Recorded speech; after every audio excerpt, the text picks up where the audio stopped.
Car ખરીદતી વખતે generally લોકો કઈ મિસ્ટેક કરતા હોય છે? સી આઈ થિંક સૌથી મોટી ભૂલ જે લોકો કરતા હોય છે ને એ ઇમોશનલ બાઇંગ છે. લોકો શું કરે છે કે ઇમોશનમાં વધારે ડ્રિવન થઈને પોતાનું બજેટ પણ સ્ટ્રેચ કરે છે, જે કદાચ એ લોકોને ગાડીની જરૂર પણ નથી, ક્યાં તો બજેટ કદાચ અલાઉ પણ નથી કરતું. યુઝ કાર બાય કરવી હોય તેમાં કઈ એવી વસ્તુ છે કે જે ખાસ ચેક કરવી જોઈએ? મને 10 લાખમાં જૂની ટાટા હેરિયર મળે છે અને મને 10 લાખમાં નવી ટાટા પંચ મળે છે, તો મારે શું લેવાય? કાર લીધા પછી જે ઇન્સ્યોરન્સ કોસ્ટ દર વખતે જે આવે ને, દર વર્ષે ને વર્ષે જે ભરવાનો, એ બધાને બહુ ભારે પડે છે, બરાબર? એને કઈ રીતે ઓછો કરી શકીએ? ત્યારે હોટેસ્ટ કાર કઈ છે કે જેની ડિમાન્ડ બહુ જ છે? તો હમણાં જે મેં ક્રેઝ જોયો છે મહિન્દ્રાની BE6 Batman edition. So originally એ લોકોએ 300 ગાડી બનાવી હતી, that got sold out in 2 minutes flat. એટલે પછી એ લોકોએ પ્રોડક્શન એક્સટેન્ડ કરીને they change it to 999 vehicles અને that also got sold out in 135 seconds flat. Tesla ઇન્ડિયામાં આવ્યું પણ એટલી હદે સક્સેસફુલ ના ગયું, બરાબર? એની પાછળનું શું રીઝન છે? સી આઈ થિંક ટેસ્લા હજુ વોટર્સ ટેસ્ટ કરે છે. India is a very new market for them અને India as such also is a growing market. ઇન્ડિયામાં જો તમારે સક્સેસફુલ થવું હોય તો local production becomes very important. ઇવીઝમાં ટેક્સેશનના ગવર્મેન્ટના ખાસા બેનિફિટ્સ છે. 5%. તો પછી એવી આટલી મોંઘી કેમ છે? જ્યારે બધા ઓટો કાર એક્સપો થતા હોય છે, બરાબર, ત્યારે બધી કારના જે હવે જે 2-3 વર્ષની અંદર જે મોડેલ આવવાના છે બધા લાગેલા હોય છે, ત્યાં વર્લ્ડની બધી કારો લાગી હોય છે, પણ ત્યાં રોલ્સ રોયસ નથી હોતી. રોલ્સ રોય પોતાનું એક્ઝિબિશન કરે છે, પણ એ એક્ઝિબિશન કરે છે કે જ્યાં પ્રાઇવેટ જેટના એક્ઝિબિશન થાય છે. They choose their customers rather than the customers choosing the car. આગળ વધીએ એ પહેલાં ચેનલને સબસ્ક્રાઇબ કરી લો, એટલે અમે તમારા માટે આવા જ ઇન્સાઇટફુલ પોડકાસ્ટ અને વધારે સારામાં સારા ગેસ્ટ લાવી શકીએ. અને આખા પોડકાસ્ટનો ઓડિયો એક્સપિરિયન્સ સ્પોટીફાઈ ઉપર અવેલેબલ છે, જ્યાં તમે અમને ફોલો કરી શકો છો. Enjoy the show.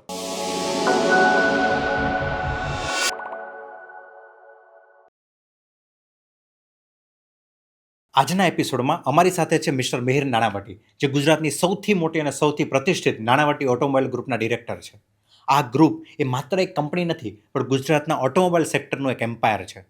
કારણ કે 2000થી વધારે એમ્પ્લોય છે, 1700થી 2000 કરોડનું વાર્ષિક ટર્નઓવર છે, દરરોજ 700થી 800 કાર્સની સર્વિસિંગ થાય છે, 46 ડીલર આઉટલેટ છે અને 92 કસ્ટમર ટચ પોઈન્ટ્સ ગુજરાત અને મહારાષ્ટ્રમાં ફેલાયેલા છે. અને હમણાં તો તેઓને પ્રતિષ્ઠિત auto car dealer of the year 2026ના એવોર્ડથી પણ સન્માનિત કરવામાં આવ્યા, જે આ ઇન્ડસ્ટ્રી માટે ખૂબ જ મોટી અચીવમેન્ટ છે.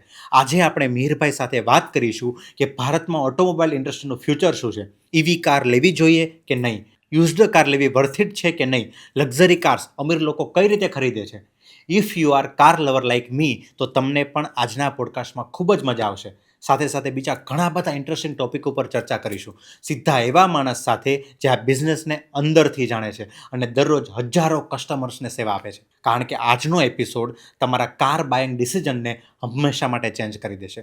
સો mister Mihir Nanavati on the Sagar Kathrotiya show. મિહિરભાઈ, શરૂઆતથી શરૂ કરવું છે. નાણાવટી ગ્રુપની જ્યારથી શરૂઆત થઈ ત્યારથી થોડું ડિસ્કશન કરવું છે, પણ એ પહેલાં છે ને મારો એક ક્વેશ્ચન છે, બરાબર? એ હું પૂછું કે હું એટલે તમને પૂછું છું કારણ કે નાણાવટી ગ્રુપ એક ડીલરનું ગ્રુપ છે, રાઈટ? તો જો કોઈ વ્યક્તિ એક 20 લાખની કાર ખરીદે છે, બરાબર, તો એનું થોડું મારે બ્રેકડાઉન કરવું છે કે જે બ્રાન્ડ છે, જે ઓનર છે, એમને કેટલા મળે, ગવર્મેન્ટ પાસે કેટલા જાય, ડીલર્સને શું પર્સન્ટેજ મળતા હોય, બરાબર? તો આ થોડુંક તમે જો બ્રેકડાઉન કરી શકો તો. Yes, definitely. સો આજે 20 લાખની ગાડી આપણે માનીને ચાલીએ તો જનરલી એ મેક્સિમમ સ્લેબમાં જ આવતી હોય છે જીએસટીની. સો હવે તો રિડ્યુસ જીએસટી સાથે 40% જીએસટી લાગતો હોય છે ગાડીની ઉપર. ઓકે, અને પહેલાં કેટલો હતો જીએસટી? પહેલાં જો એસયુવી ગાડી હોય અને મોટી ગાડી હોય તો એ 50% સુધી જતું હતું, સેસ અને જીએસટી કોમ્પોનન્ટ મળીને. ઓકે, અને અત્યારે જો મોટી ગાડી હોય તો 40% છે? 40% છે. ઓકે, અને નાની ગાડીમાં? નાની ગાડીમાં 28%. 28%. એટલે એ નાની ગાડી એટલે એ પ્રાઇસથી નક્કી થાય નાની ગાડી કે કઈ રીતે નક્કી થાય? નહીં, એ કેટેગરાઇઝેશન આવે, ગાડીની લેન્થ શું છે, ગાડીની એન્જિન સાઇઝ શું છે, ગાડીનું ગ્રાઉન્ડ ક્લિયરન્સ શું છે, એટલે આના બેઝિસ પર આ બધા મલ્ટિપલ ફેક્ટર્સ ચેક થતા હોય છે. યસ. Okay, right. ઓકે, તો આપણે જે ડિસ્કસ કરતા એમાં પાછા આવે કે કઈ રીતે એનું બ્રેકડાઉન હોય છે. સો લગભગ સમજો 40% જીએસટી લાગે અને આપણે ગુજરાત સ્ટેટની વાત કરીએ તો 6%ની આસપાસ આરટીઓ લાગે છે અને પ્લસ લોકલ મ્યુનિસિપલ ટેક્સીસ હોય છે જે રેન્જ કરે છે 2%થી 4-4.5% સુધી. એટલે આમ તમે જોવ તો લગભગ 50-55% જેટલું ગવર્મેન્ટનો હિસ્સો બને છે ગાડીની અંદર અને લગભગ હું માનીને ચાલું 3-4% ડીલરનો માર્જિન હોય અને 3-4% મેન્યુફેક્ચરરનો માર્જિન હોય. ઓહ, મતલબ જો હું ફિગર સાથે વાત કરીશ બરાબર કે 20 લાખ હોય યસ. તેમાં 10 થી 11 લાખ ગવર્મેન્ટને જાય.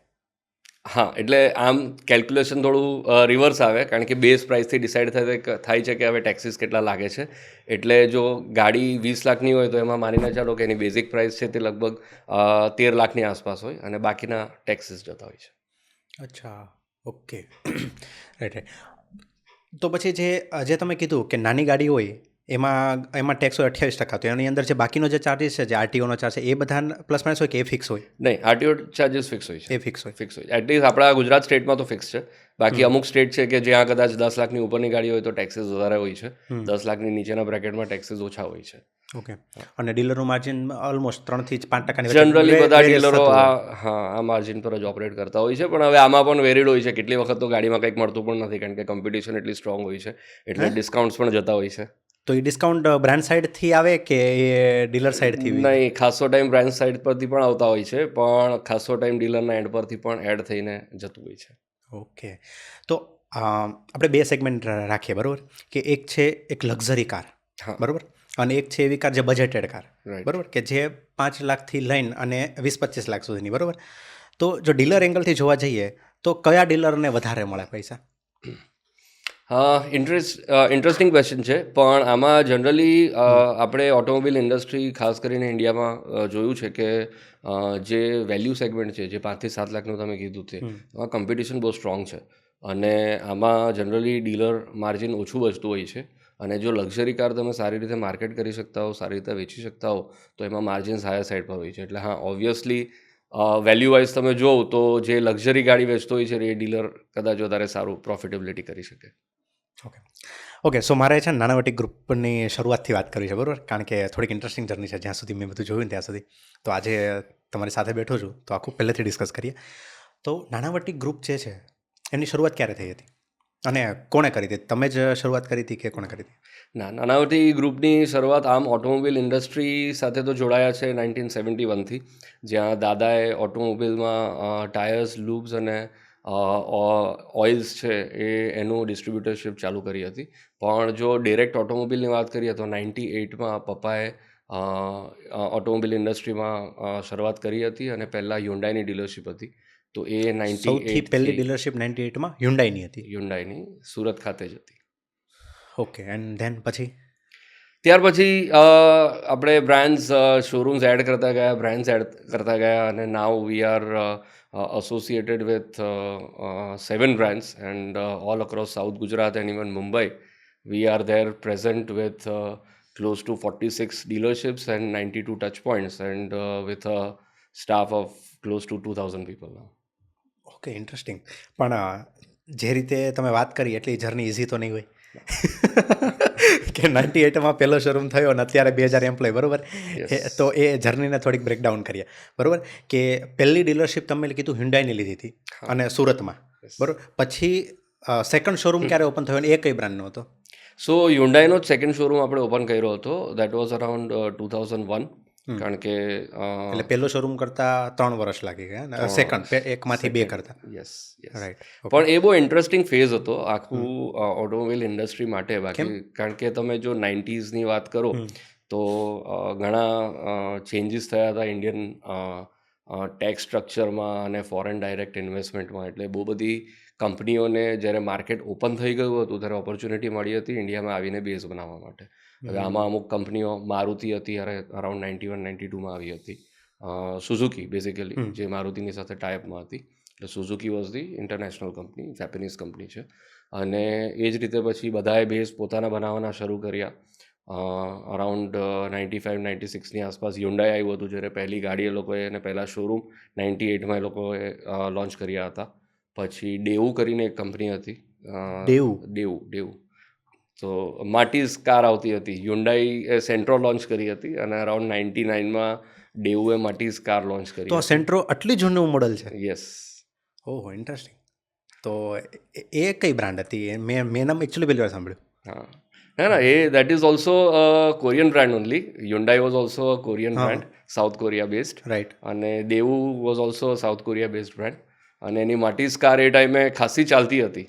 એટલે it was an iconic car at that point of time. પણ પછી I think that company over the years phased out અને હવે એક્ઝિસ્ટન્સમાં નથી. I think Tata owns Daewoo as a brand. Okay, interesting. First તમે હ્યુન્ડાઈ સાથે કનેક્ટ થયા, right? પછી સેકન્ડ કઈ બ્રાન્ડ સાથે તમે ઇન્ટિગ્રેટ થયા? સો સેકન્ડ પછી as a Nanavati group we got opportunity 2007માં આપણે ટોયોટા સાથે જોડાયા હતા. ઓકે, અને ત્યાં સુધી ઓનલી નાનવટી ગ્રુપની અંદર હ્યુન્ડાઈ હતી. Only Hyundai. ઓકે, 2007માં ટોયોટા. 2007માં we got associated with Toyota અને ઇનફેક્ટ મેં બિઝનેસ 2007થી જોઈન કર્યો after completing my education. So 2007થી હું પછી ગ્રુપની સાથે જોડાયો છું. ઓકે, એટલે જ્યારથી ટોયોટા બ્રાન્ડ ઇન્ટિગ્રેટ થઈ ઓલમોસ્ટ ત્યારથી. યસ. સો ટોયોટા બેઝિકલી મારો પ્રોજેક્ટ હતો અને ટોયોટાને હવે આટલા વર્ષો થયા છે આપણી સાથે. ઓકે, સો તો મારે એ પૂછવું છે, તમે જેમ કીધું કે તમે જોઈન થયા અને ત્યારથી ટોયોટા આવી, બરાબર? તમે એ પ્રોજેક્ટ તરીકે ટોયોટાને લાવ્યા. તો એક ડીલરશીપ હોય, બરાબર? કોઈને ડીલરશીપ જોતી છે તો કેવી રીતે મળે? એની શું પ્રોસેસ હોય અને કેટલું ઇન્વેસ્ટમેન્ટ લાગે? થોડુંક બિઝનેસને એક્સપ્લોર કરીએ હવે. સો આઈ થિંક ઓટોમોબાઈલ ઇન્ડસ્ટ્રીમાં તમારો એક્સપિરિયન્સ હોય દેટ મેટર્સ ધ મોસ્ટ. કારણ કે આજે તમે જુઓ તો એક નીશ બિઝનેસ વર્ટિકલ થઈ જાય છે કે રિટેલ બિઝનેસ તમારે કરવું ગાડીનું, એટલે તમારો એક્સપિરિયન્સ છે એ મેટર કરે છે. અને એ બ્રાન્ડ એ જોતી હોય છે? બ્રાન્ડ જોતી હોય છે, બ્રાન્ડ ડેફિનેટલી જોતી હોય છે. અને ઇન્વેસ્ટમેન્ટ તમે જુઓ તો હવે દેટ ડિપેન્ડ્સ. જગ્યા છોડીને તમે ગણીને ચાલો તો આઈ થિંક બીજું 7 થી 8 કરોડનું ઇન્વેસ્ટમેન્ટ તો જઈ શકે એક શોરૂમમાં. યસ. તો શોરૂમની અંદર ધારો કે ફોર એક્ઝામ્પલ હું કહું કે 10 ગાડી પડી છે, તો એ ડીલર હોય એ બાય કરી લે કંપની પાસેથી? હા, એ પોતાના રિસ્ક ઉપર. રાઈટ. ઇન્ટરેસ્ટિંગ. તો પછી જ્યારે કોઈ નવી બ્રાન્ડ ઇન્ડિયામાં આવવા ટ્રાય કરતી હોય ત્યારે જો ડીલરને એનો શોરૂમ, મતલબ એની જો ફ્રેન્ચાઇઝ કહી શકીએ ને આને, રાઈટ. હા, તો એને ત્યારે એની ફ્રેન્ચાઇઝ મળી જાય તો એને સારો બેનિફિટ થતો હશે ને? હું એક એક્ઝામ્પલ લઉં કે રિસેન્ટલી લાસ્ટ 10 વર્ષમાં જ કિયા અને એમજી આવી, રાઈટ? તો જેને ઇનિશિયલ ફેઝની અંદર જેણે શોરૂમો ઓપન કર્યા હશે એમને એવું ત્યારે સારું એવું માર્જિન છૂટ્યું હશે, મતલબ સારો એવો બેનિફિટ થયો હશે. એટલે આ રીતે બી વર્ક કરે ને તો મતલબ આમાં બી કોમ્પિટિશન હશે ને? કોમ્પિટિશન હોય, પણ સમજો it is a risk factor. આજે કોઈ પણ નવી બ્રાન્ડ આવતી હોય તો તમને ખબર નથી કે ઇન્ડિયામાં કેવી રીતે ચાલશે, એના પ્રોડક્ટ શું હશે, એનું પ્રાઇસ પ્લેસમેન્ટ શું હશે, લોકોનું એક્સેપ્ટન્સ શું હશે. એટલે જો તમે ઇન્વેસ્ટ કરી રહ્યા છો એ બ્રાન્ડ માટે તો તમે પણ બહુ મોટું રિસ્ક લઈ રહ્યા છો એની અંદર. એટલે ડેફિનેટલી હા, બેનિફિટ્સ તમને મળે કદાચ જો ઇનિશિયલ ફેઝમાં તમે હો તો, પણ એની સાથે રિસ્ક પણ એટલા જ ઇન્વોલ્વ છે. ઓકે, તો તમે શું વિચારો છો જ્યારે કોઈ નવી બ્રાન્ડ સાથે તમે જોડાવા પ્રયત્ન કરતા હો, ટ્રાય કરતા હો? ફોર એક્ઝામ્પલ તમે જેમ કીધું કે જેમ હ્યુન્ડાઈ આવી, બરાબર? પછી ટોયોટા આવી, પછી કઈ આવી? આપણે એક સ્ટેપ બાય સ્ટેપ. હ્યુન્ડાઈ, પછી ટોયોટા, પછી 2008માં આપણે એસોસિએટ થયા જનરલ મોટર્સ સાથે, જે શેવલે બ્રાન્ડ સાથે ઇન્ડિયામાં આવ્યું હતું. જીએમ સાથે. So GM, yes. And then? So that પછી we got associated with Ashok Leyland which is a truck brand. So that was also 2008-9. અને પછી 2012માં we started with Renault. Renault. Okay, so Nanavati group છે, બરાબર? આમ જોવા જઈએ બધી રીતે કે રેવન્યુથી લઈને અને એમ્પ્લોયમેન્ટથી લઈને અત્યારે કેટલું મોટું છે? So Nanavati group now is a family of strong 2000 employees, 2000 people 2000 employ that are directly or indirectly connected with us. અને ટોટલ કેટલા શોરૂમ છે અત્યારે? ટોટલ આપણે બધું મળીને વાત કરીએ તો શોરૂમ્સ 46 થાય છે અને ટોટલ ટચ પોઈન્ટ્સ આપણે કરીએ તો it is 92, very touch close point to એટલે? 100. સો અમુક એવા છે શોરૂમ્સ કે જે ખાલી એક શો વિન્ડો તરીકે છે, ઓકે. કે જ્યાં 1 or 2 કાર ડિસ્પ્લે છે. સો ઓર સમ આર રૂરલ આઉટલેટ્સ કે જ્યાં કદાચ ખાલી સર્વિસ 2-2 થી પ્રોવાઈડ થાય છે. એટલે this are basically smaller touch points કે જેનાથી આપણે થોડુંક કસ્ટમર્સને વધારે સારી રીતે રીચ કરી શકીએ. તો આ જે નાણાવટી ગ્રુપની જ આપણે આખી જર્નીની વાત કરી, બરાબર, કે જે 98થી શરૂ થઈ અને આજ સુધી જે ગ્રો કરી રહ્યા છે, બરાબર? તો આખી જર્નીમાં તમને કયું એવું લાગ્યું કે જે તમારા માટે કે કંપની માટે ટર્નિંગ પોઈન્ટ હતો? સો સાગરભાઈ, આઈ થિંક બેઝ જે 98થી પપ્પાએ એ ટાઈમે બનાવ્યું હતું that was never volume driven. It was more people driven, it was more process driven. લોકોને એક વેલ્યુ પ્રોવાઈડ કરવાનું હતું, લોકોને એક સારી ગાડીઓ આપવાની હતી, સારી બ્રાન્ડ્સ લઈને આવવાની હતી. That was always the motive. I think Covid was one period કે જ્યાં કદાચ એઝ અ ગ્રુપ અમે લોકોએ સૌથી વધારે રિસ્ક પણ લીધા છે અને કદાચ એમાં સૌથી સારા રિવોર્ડ્સ પણ મળ્યા છે. એટલે હું જો જર્નીને બ્રેક કરું તો 98થી લઈને કોવિડ 2020માં લગભગ આવ્યું હતું. એ જે ગ્રોથ હતો વર્સિસ 2020થી 2025-26 સુધીનો ગ્રોથ છે, એ બે હાફમાં હું ડિવાઈડ કરી શકું તો એ ખોટો નથી, એવી રીતે હું કહું તો. કારણ કે લાસ્ટ 6 વર્ષમાં એટલો ગ્રોથ કર્યો છે કે જે કદાચ 98થી 2010 સુધી હતો. ખાસા એવા રિસ્ક લીધા છે કોવિડ પછી, જેમ કે we got associated with lot of more brands. જ્યારે એક કોવિડનો ફેઝ એવો હતો ને કે તમને આગળ શું થવાનું છે, ખબર જ નથી ઇન્ડસ્ટ્રી કોઈને. જવાની છે એ ખબર નહીં હતી. અને ઓટોમોબિલમાં તો એવું હતું કે કોઇન્સાઇડ એ રીતે થતું હતું, જે આપણે આગળ વાત કરી કે જે તમારી મિકેનિકલ સાઇડના ડેવલપમેન્ટ્સ હતા એ ઓછા થઈ ગયા હતા અને થોડા સોફ્ટવેર રિલેટેડ ડેવલપમેન્ટ્સ આવતા હતા. એટલે ઇન્ડસ્ટ્રી કઈ તરફ જઈ રહી હતી થોડું ક્વેશ્ચન માર્ક હતું. પ્લસ ઇવી ટેકનોલોજી હતી એ નવી હતી. એટલે આ બહુ મોટા ક્વેશ્ચન્સ હજુ હતા જે આન્સર ઇન્ડસ્ટ્રીએ પોતે કરવાના બાકી હતા, કે what direction industry itself is going in. કદાચ એ ગ્રોથ કરશે, એ ડીગ્રોથ કરશે, લોકો એડપ્ટ થશે કે નહીં થશે. સો દેટ વોઝ વન ટાઈમ કે જ્યાં સૌથી વધારે એઝ અ ગ્રુપ ઓલ્સો અમે લોકોએ રિસ્ક લીધા છે કે we have invested in a lot more brands. બહુ બધા શોરૂમ્સ આપણે એ ટાઈમે જ ઓપન કર્યા છે અને that has resulted into rewards. Because જે કોવિડ પછી બેકસ્લેશ બૂમ આપણે કહીએ કે ભાઈ જે પરચેસ પેટર્ન લોકોની એકદમ વધી ગઈ, કમ્પ્લીટલી ચેન્જ થઈ ગઈ. લોકોને એવું છે કે ભાઈ કોવિડમાં બધાએ જોઈ લીધું કે ભાઈ લાઈફ ઇઝ વેરી ફ્રજાઇલ, એટલે કંઈ પણ થઈ શકે કાલે ઉઠીને. એટલે let us follow our dreams and passion. અને પછી લોકો અટકા નહીં હતા. એટલે એ જે બૂમ ઓટોમોબાઈલ ઇન્ડસ્ટ્રીમાં ત્યાર પછી આવી હતી 2022-23માં, એના વેવની ઉપર રાઇડ કરીને we have grown that much. તો જ્યારે બધા તમે કીધું કે ગ્રો કરી રહ્યા હોય આફ્ટર કોવિડ, આપણે ખાસ વાત કરીએ, જ્યારે બહુ બધી જગ્યાએ તમારું ઇન્વેસ્ટમેન્ટ લાગી રહ્યું હોય, બરાબર, બહુ બધા પૈસા અલગ અલગ જગ્યાએ અલગ અલગ સેક્ટરમાં ઇન્વેસ્ટ થઈ રહ્યા હોય, ત્યારે આમ બેક ઓફ ધ માઇન્ડ આમ થોડોક ડર હોય કે શું થશે, એવું કેમ આમ ફીલ થાય કે તમારા, જો કે તમે ફેમિલીમાં એવું ડિસ્કશન થાય ખરી ત્યારે? સો આ ડાઇનિંગ ટેબલ ડિસ્કશન્સ આ જ થતા હોય છે હંમેશા ઘરની અંદર. અને યસ, રિસ્ક હોય છે અને રિસ્કની સાથે જ રિવોર્ડ્સ હોય છે. અને બહુ વખત એવું પણ થયું છે કે ભાઈ ઇન્વેસ્ટમેન્ટ્સ તમે કર્યા છે અને એ પ્રમાણે જે રિટર્ન તમે એક્સપેક્ટ કરતા હો એ નથી આવ્યું, ફેલ થયું છે. પણ C, and of the day it is the entire game in totality, કે ભાઈ તમે overall as a business family કેટલું ગ્રો કરી રહ્યા છો, ઓવરઓલ એઝ અ ગ્રુપ કેટલું ગ્રો કરી રહ્યા છો. એટલે અમુક ડિસિઝન્સ છે જે ખોટા ગયા છે, પણ એમાં અમુક ડિસિઝન્સ એવા છે કે જે કદાચ બહુ સારો બેનિફિટ પણ આપ્યો છે આવતા નેક્સ્ટ 2-3 યર્સમાં અમને.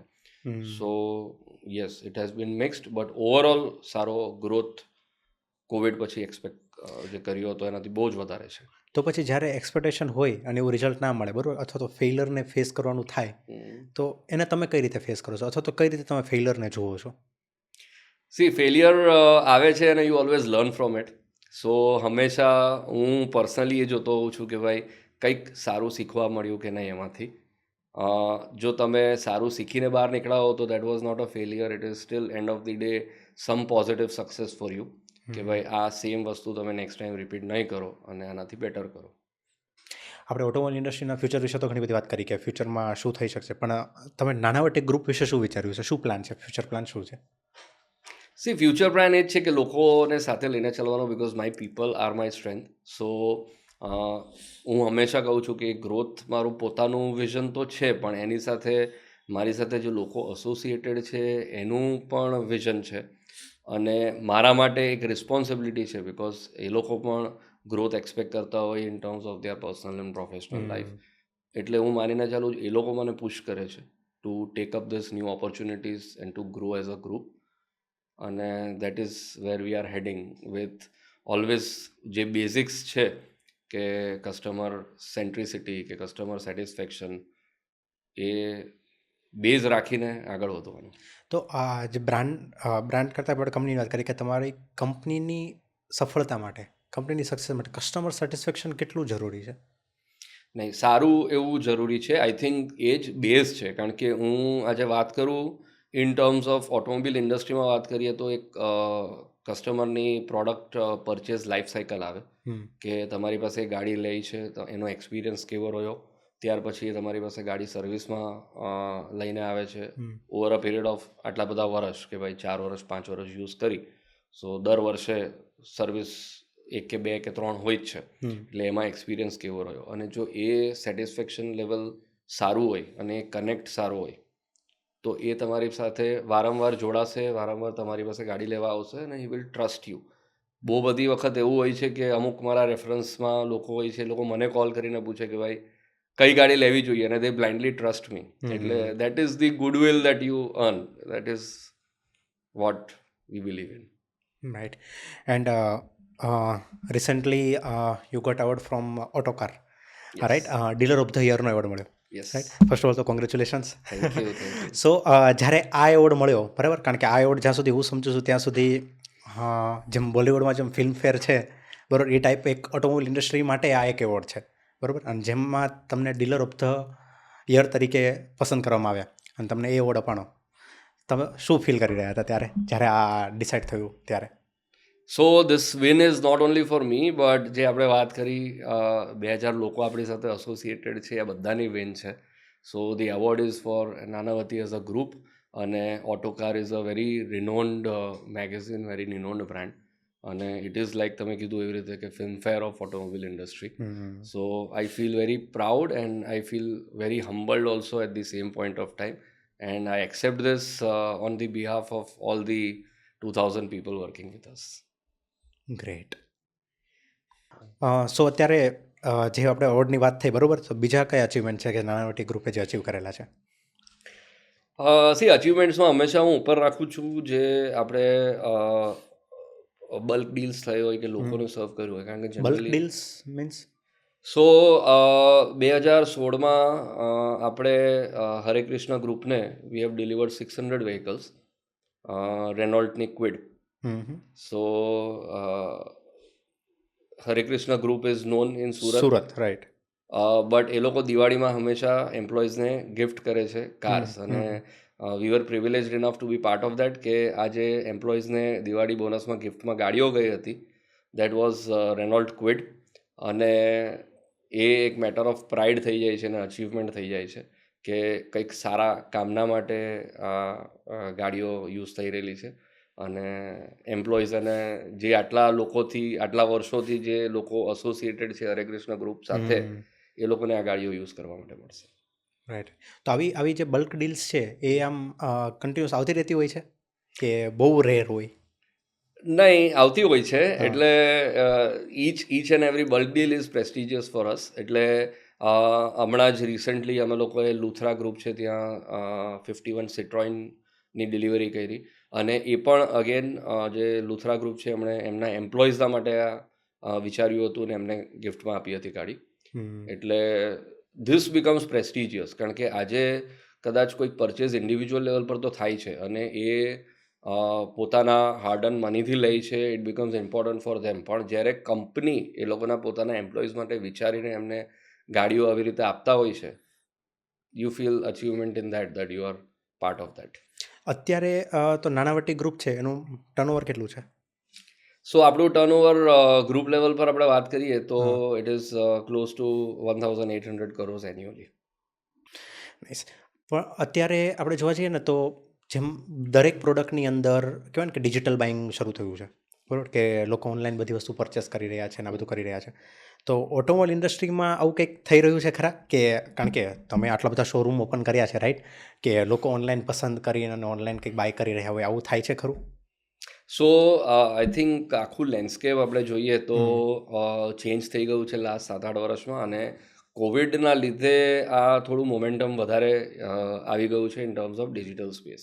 અને પાછું આપણે જો જેન્ઝી બાયર્સની વાત કરીએ તો they are more aware digitally, કે કેવી રીતે ગાડીનું રિસર્ચ પહેલેથી કરવાનું, શું રિવ્યૂઝ તમારા યુટ્યુબની ઉપર અવેલેબલ છે, ઓર ઓટો જર્નલિસ્ટ આપે છે રિવ્યૂઝ, અને યુઝ્યુઅલી આ લોકોના શૂટ આઉટ્સ ને બધું પણ થતું હોય છે ગાડીનું.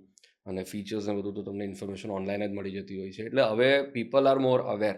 આજથી જો આપણે 15-20 વર્ષ પહેલાંની વાત કરીએ તો જે સેલ્સમેન હતો એક ડીલરશીપની અંદર, એનો રોલ સૌથી વધારે હતો ઇન ટર્મ્સ ઓફ કે તમારી ગાડીમાં ઇન્ફોર્મેશન જે પાસ ઓન કરવાની છે, ફીચર્સની, પ્રાઇસની, પ્લસ માઇનસીસ જે પણ છે તે. હવે આ રોલ એઝ એન એડવાઇઝર થઈ ગયો છે. લોકો જ્યારે શોરૂમની અંદર ચાલીને આવે છે ને, તો એ લોકોને પહેલેથી ખબર છે કે ખબર જ મારે હોય કઈ છે. ગાડી લેવાની છે.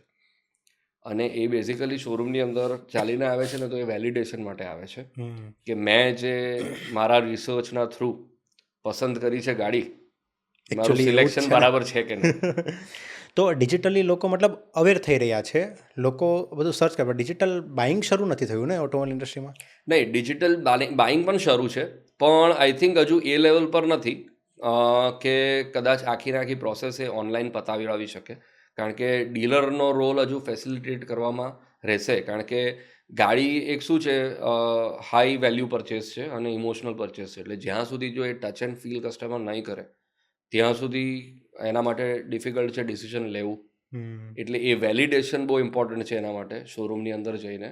અને જે બાકીની રજિસ્ટ્રેશનની, ફાઇનાન્સની, ઇન્સ્યોરન્સની આજે પ્રોસેસ પતાવવાની હોય, તો આની અંદર ડીલરનો હજુ રોલ પ્લે સારો એવો રહેશે આગળ ચાલીને પણ.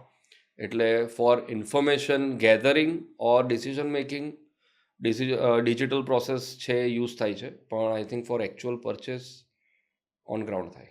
એટલે જ્યારે આપણે જોવા જઈએ કે 2012-13 આજુબાજુ આઈ થિંક એમેઝોન ને એ બધું ઇન્ડિયામાં કહેવાય ને આમ કે સરખો પોતાનું આમ કહેવાય ને કે બધું સામ્રાજ્ય જમાવી રહ્યું હતું, રાઈટ? બરાબર. તો ત્યારે લોકો એવું લોકો કહી રહ્યા હતા કે ટીવી છે, મોબાઈલ છે, આ લોકો ઓનલાઈન ક્યારેય નહીં ખરીદે, રાઈટ? કે કારણ કે એ તમારા હાથમાં હોય તો ફીલ થાય, શું થાય. અત્યારે તો લોકો મોબાઈલ લોન્ચ થાય છે અને સીધું બુક કરે છે, બરાબર છે. રાઈટ? તો શું આમાં બી એ થોડું ઘણું ધીમે ધીમે આવશે ખરા?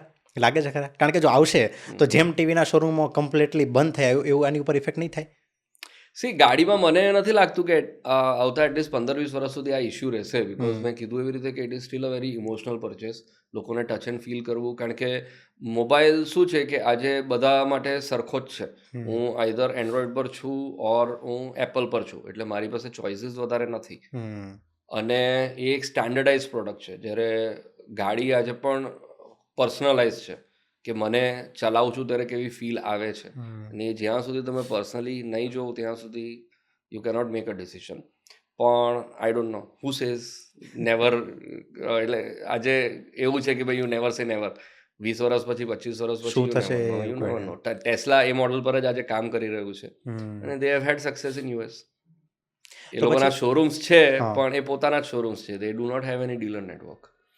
વર્લ્ડ વાઇડ કોઈ એવું ડીલર નેટવર્ક જ નથી. World wide Tesla does not operate on dealer network. એ લોકો પોતાના જ શોરૂમ્સ આપે છે અને શોરૂમ્સમાં એ ટચ એન્ડ ફીલની જે હું વાત કરું છું એના જ માટે એ લોકોના શોરૂમ્સ હોય છે ને જનરલી મોલ્સની અંદર જ હોય છે કે તમે ગાડી જઈને ત્યાં એક્સપિરિયન્સ કરી શકો અને પછી યુ કેન બુક ઓનલાઈન.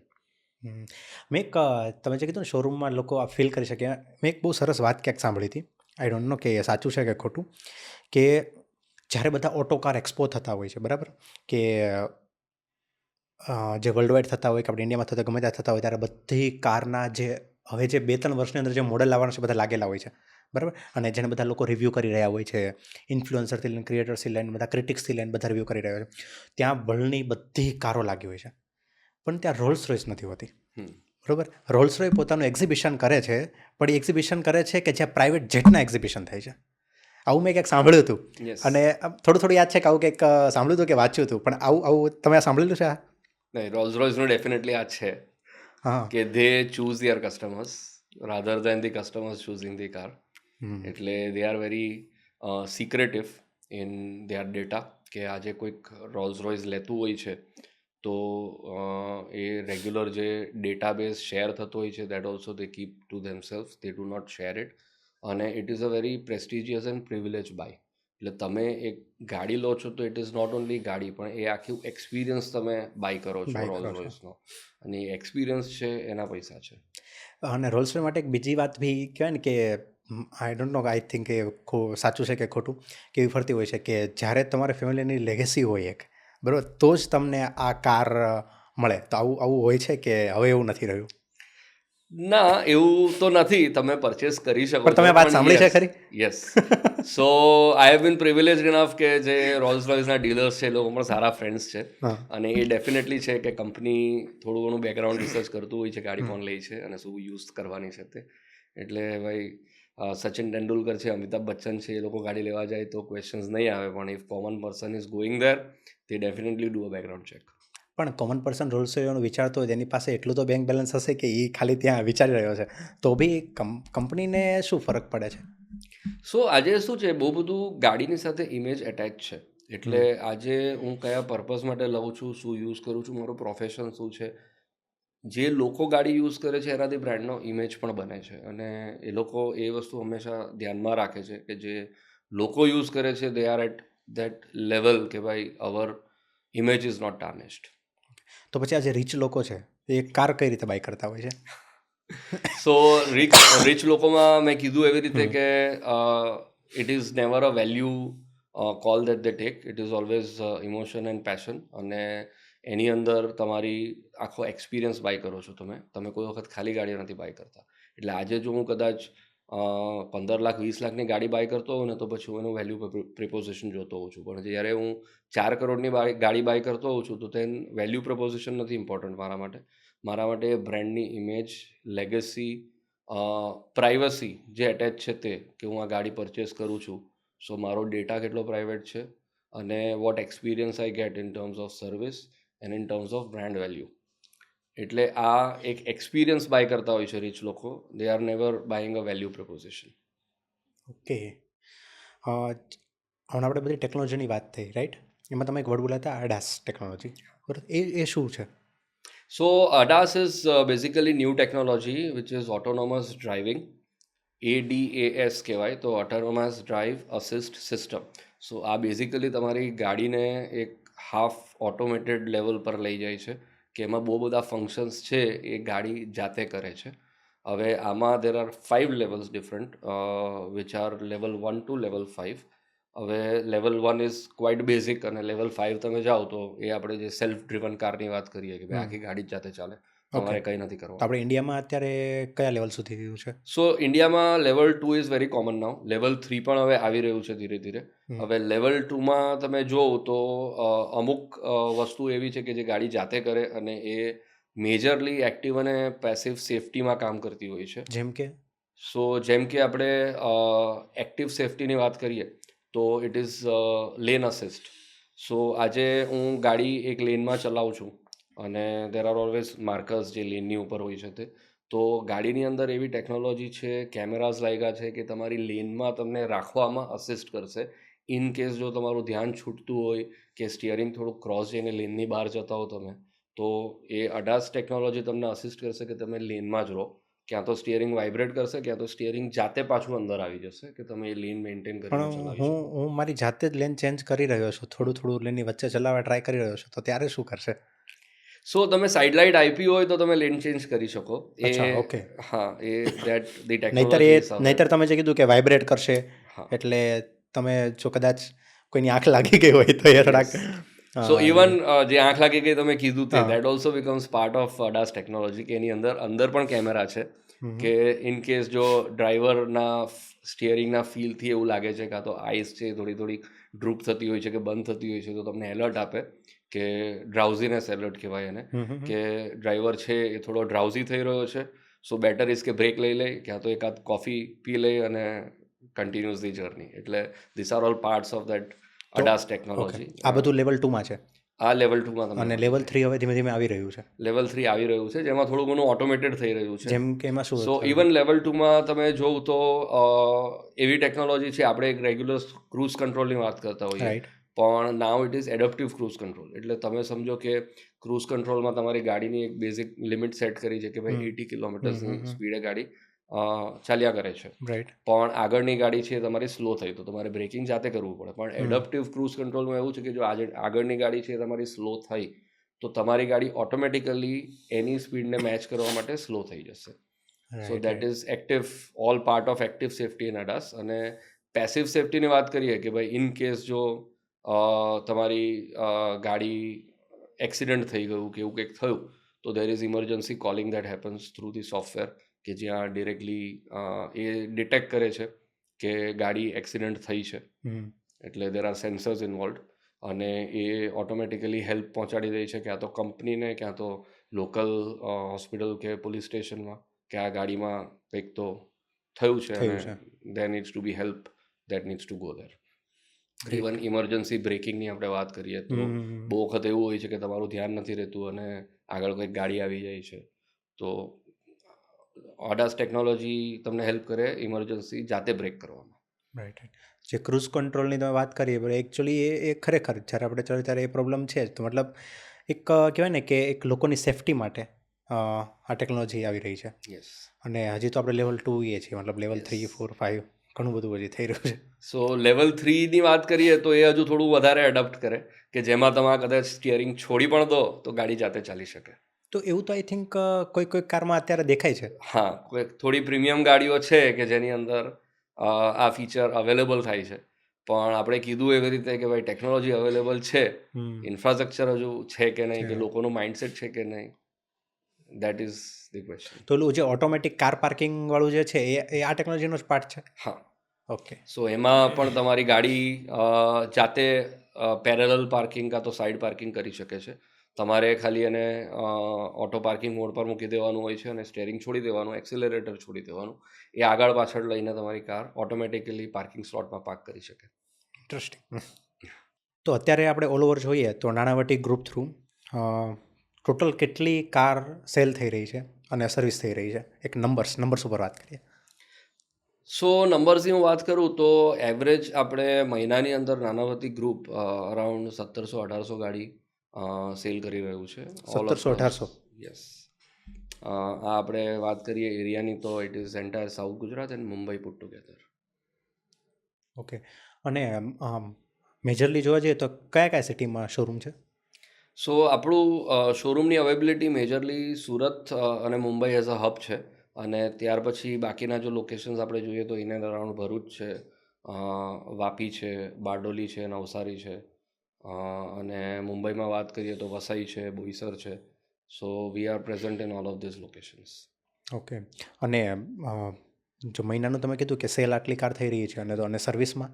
સો સર્વિસમાં આપણે ડેલી બેઝિસ પર હું વાત કરું તો ઓલમોસ્ટ 700-800 ગાડી આપણે સર્વિસ કરીએ છીએ ડેલી, બધી બ્રાન્ડ્સ મળીને. તો આ જે સર્વિસ સેન્ટર હોય એ જ્યાં તમારો શોરૂમ હોય ત્યાં જ હોય કે ક્યારેક કોઈક અલગ લોકેશન પર બી હોય? સો મેજરલી ઇન્ટિગ્રેટેડ ફેસિલિટી હોય તો જ્યાં શોરૂમ હોય ત્યાં જ આપણું સર્વિસ સેન્ટર પણ હોય છે, પણ બહુ બધી જગ્યા પર એવું હોય છે કે જે કદાચ રૂરલ આઉટલેટની આપણે વાત કરીએ, કે જ્યાં કદાચ સિટી નહીં પણ સિટીની બહાર, કે જ્યાં કદાચ કસ્ટમર્સને રીચ કરવું ઇમ્પોર્ટન્ટ થઈ જાય છે એમની સર્વિસની રિક્વાયરમેન્ટ માટે, તો ત્યાં કદાચ 2 કે 3 બેના સર્વિસ સેન્ટર આપણે અલગથી ઓપન કરીએ છીએ. ઓકે. મારો ક્વેશ્ચન છે કે મેં કોઈ કાર બાય કરી છે, બરાબર, અને નાણાવટી ગ્રુપ પાસેથી મેં એના ડીલરશીપના અંડરમાં મેં લીધી છે, બરાબર, કાંઈ તો મારે જે 3 સર્વિસ ધારો કે ફ્રી આવે એવું બીજા કોઈ ડીલર પાસે કરાવી શકું? નહીં, ડેફિનેટલી કરાવી શકો, કારણ કે જે સર્વિસ અને વોરંટી છે એ મેન્યુફેક્ચરર પોતે આપતા હોય છે, અને દેટ ઇઝ વેલિડ આખા ઇન્ડિયાની અંદર. એટલે તમે આખા ઇન્ડિયામાં કશે પણ કોઈ પણ ડીલર પાસે તેના સર્વિસ સેન્ટરમાં હું સર્વિસ કરાવી શકું? યસ, અને સર્વિસ પણ કરાવડાવી શકો છો, અને ઇન કેસ વોરંટીની કોઈક રિક્વાયરમેન્ટ હોય તો તમે એ પણ અવેલ કરી શકો છો. તો એમાં કોઈ ડીલર ના પાડી શકે કે? નહીં, કારણ કે આ જે સર્વિસ છે એ મેન્યુફેક્ચરર પ્રોવાઈડ કરે છે. ઓકે. તો તમે જ્યારે બ્રાન્ડ સાથે કોઈ પણ એસોસિએટ થવા ટ્રાય કરતા હો, બરાબર, ત્યારે તમારું થિંકિંગ શું હોય છે? તમે શું વિચાર તમે, કારણ કે બ્રાન્ડને તમે કીધું બ્રાન્ડ તમને એ રીતે જોતી હોય કે આ ડીલરને કેટલો એક્સપિરિયન્સ છે, આ ઇન્ડસ્ટ્રીનો કેટલો એક્સપિરિયન્સ છે પર્ટિક્યુલરલી, તો એ રીતે બ્રાન્ડ જોતી હોય, પણ ડીલર બી કંઈક તો જોતા હશે ને, બરાબર? તો એ તમે શું વિચારતા હો છો ત્યારે? બ્રાન્ડ વેલ્યુ બહુ ઇમ્પોર્ટન્ટ થઈ જાય છે ઇન્ડિયન કસ્ટમર્સમાં. બ્રાન્ડનું ઇમ્પોર્ટન્સ શું રહેશે, પ્લસ જો એ કંપની છે તો એ કેટલી ઇન્વેસ્ટમેન્ટ ડેડિકેટેડ છે, કે કેટલું એ લોકો ઇન્વેસ્ટમેન્ટ અહીંયા કરવા માંગે છે આગળ ચાલીને, કે ગ્રોથ કરી શકે, કેટલા કસ્ટમર સેન્ટ્રિક છે. એટલે આ બધા ફેક્ટર્સ છે જે ડિસાઇડ કરે છે કે આ બ્રાન્ડ કદાચ ઇન્ડિયામાં આગળ કેટલું સારું કરી શકતું હોય છે. એટલે that depends a lot on that.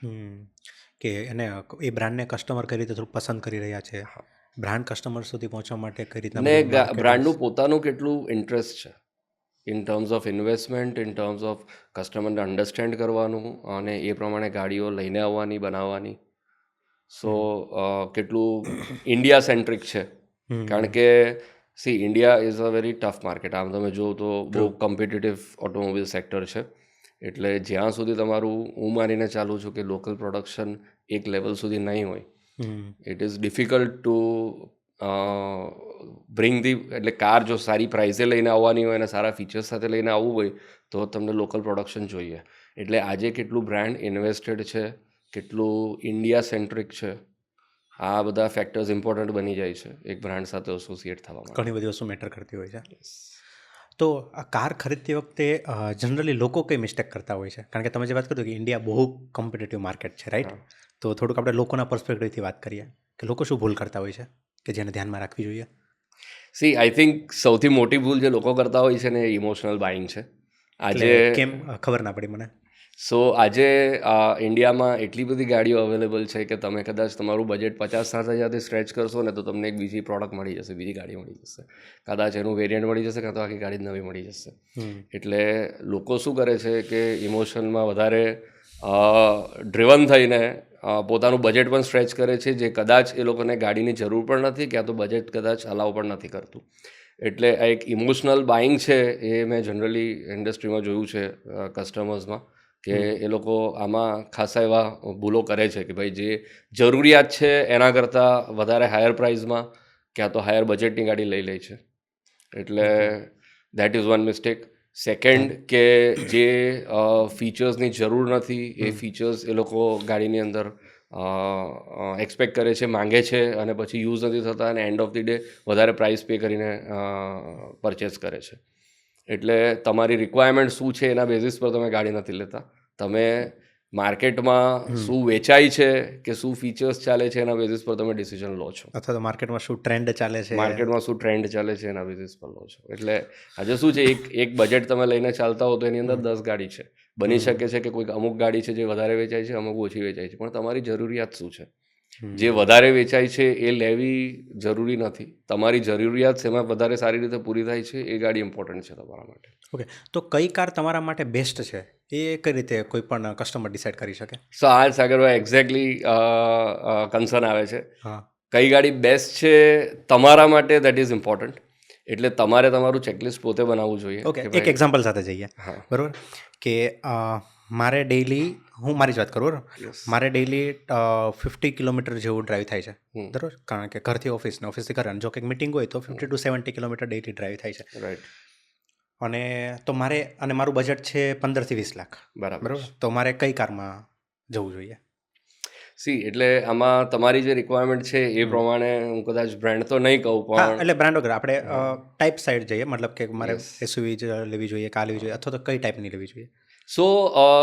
તમારા કમ્ફર્ટની ઉપર છે. તમને યુઝ્યુઅલી લોકોને એવું છે કે એસયુવી સ્ટેન્સ ગમતો હોય છે, કારણ કે એક હાઇટેડ ગાડી મળે તમને યુઝ કરવા માટે, વિઝિબિલિટી સારી હોય, રોડ પ્રેઝન્સ સારી હોય, પણ જે કમ્ફર્ટ તમને સેડાનમાં મળે એ કદાચ એસયુવીમાં નહીં મળતો હોય. સિરિયસલી?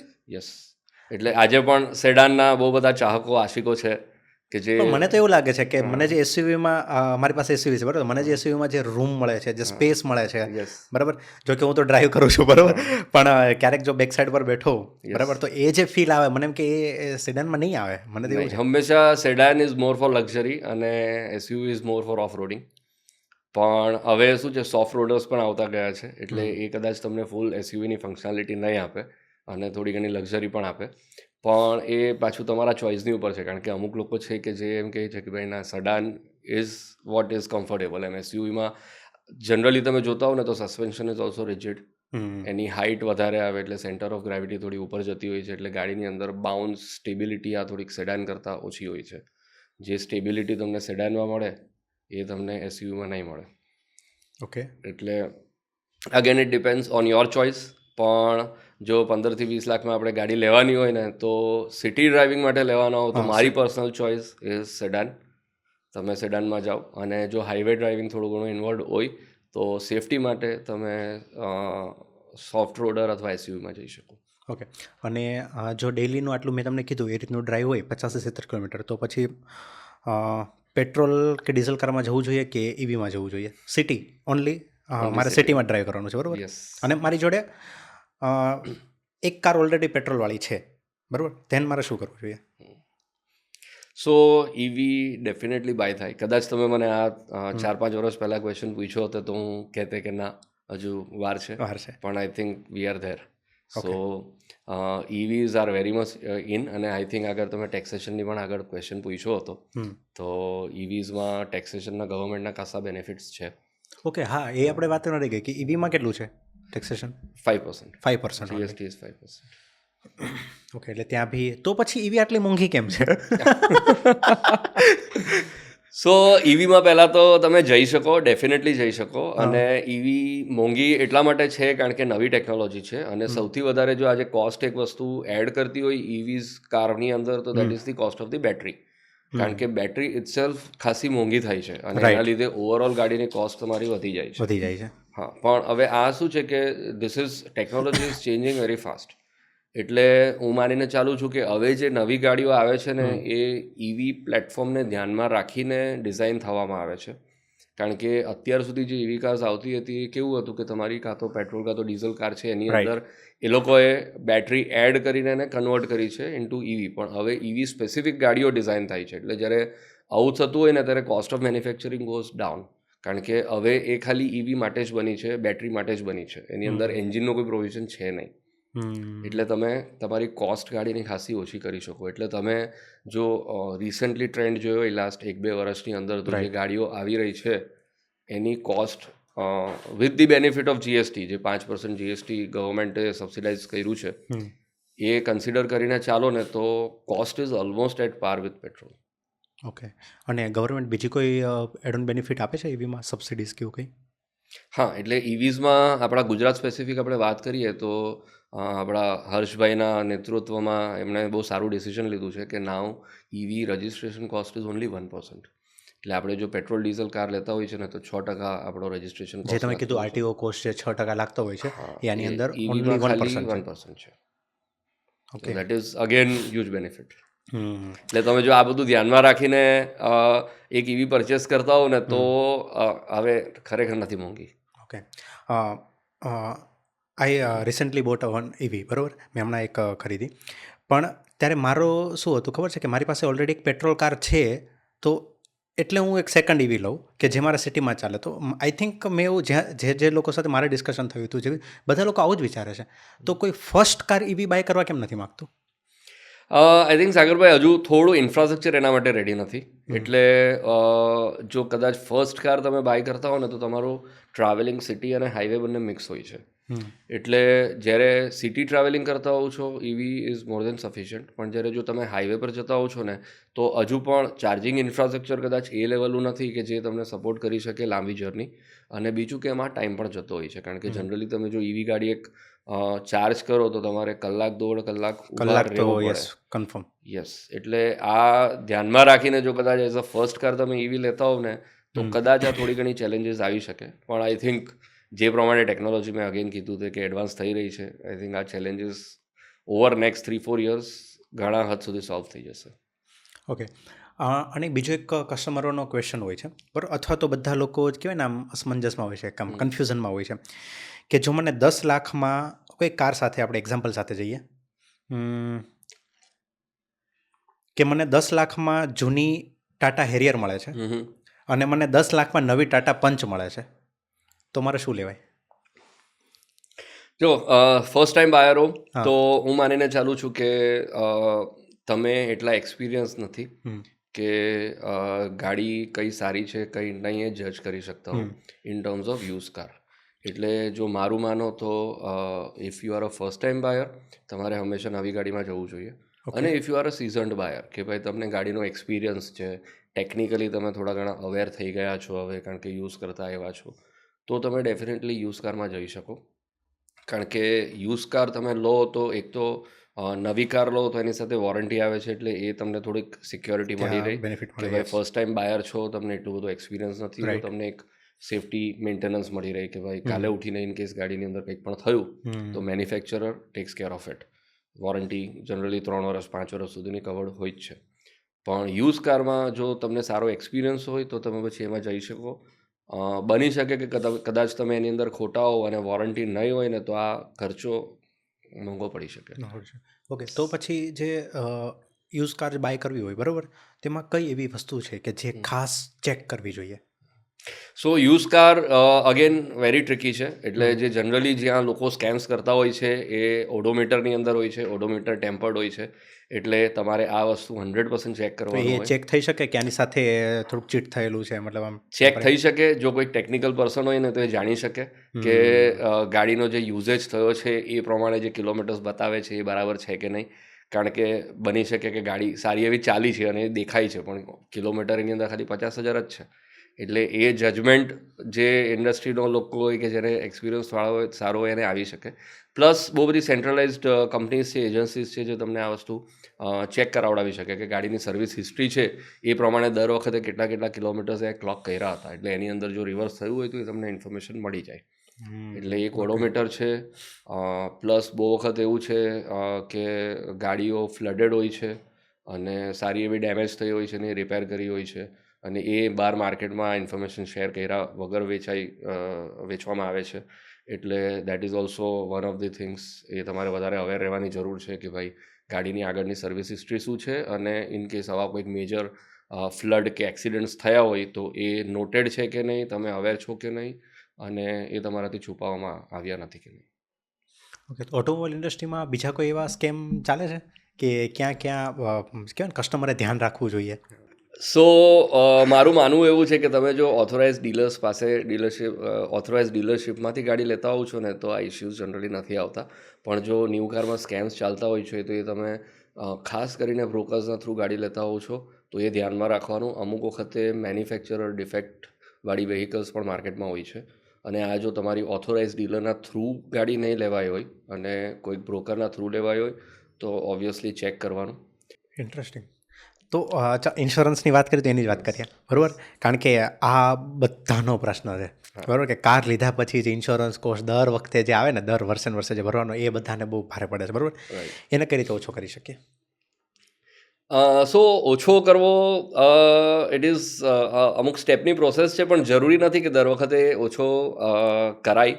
અમુક બેઝિક જે ઇન્સ્યોરન્સની અંદર વસ્તુઓ છે એ તમારે મિસ નહીં કરવી જોઈએ. ખાસ કરીને તમારી જો પ્રીમિયમ કે લક્ઝરી ગાડી છે તો હું માનીને ચાલું છું કે જે નીલ ડેપ્રિસિએશન આવે છે, હવે આ જો તમે કાઢી નાખતા હો ને કારમાં તો ઇન્સ્યોરન્સની કોસ્ટ ખાસી એવી ઓછી થાય. પણ જો કાલે ઉઠીને ઇન કેસ એક્સિડેન્ટલ ક્લેમ આવે તો એ ટાઈમે તમારે પોતે ભરવાના સારા એવા પૈસા આવી શકે છે. કારણ કે ડેપ્રિસિએશન એવી વસ્તુ છે કે જે તમારી કોસ્ટ એક્સિડન્ટની વધારી શકે છે. એટલે નીલ ડેપ છે એ નહીં કઢાય, પણ આમાં બહુ બધા એડઓન્સ એવા હોય છે જે તમારે તમારા ઇન્સ્યોરન્સના જે પણ એડવાઇઝર છે એની સાથે બેસીને જોવાની જરૂર છે કે ભાઈ આમાંથી કયા એડઓન્સ છે જે મને જોઈએ છે, કયા એડઓન્સ છે જે મને કદાચ નહીં હોય તો ચાલે. એટલે જેમ કે કેવા add-ons? So for example it is return to invoice. હવે રિટર્ન ટુ ઇનવોઇસ એક આરટીઆઈ કરીને પ્રોડક્ટ આવતું હોય છે ઇન્સ્યોરન્સ કંપનીમાં, કે જે તમારી ગાડીની ફૂલ ઓન રોડ પ્રાઇસ તમને ઇન કેસ કાલે ઉઠીને ટોટલ લોસ થતું હોય કે થેફ્ટ થતું હોય તો તમને ગાડીની પૂરી કોસ્ટ આપે, નહીં કે ખાલી એક્સશોરૂમ કોસ્ટ કાં તો ડેપ્રિશિએટેડ કોસ્ટ.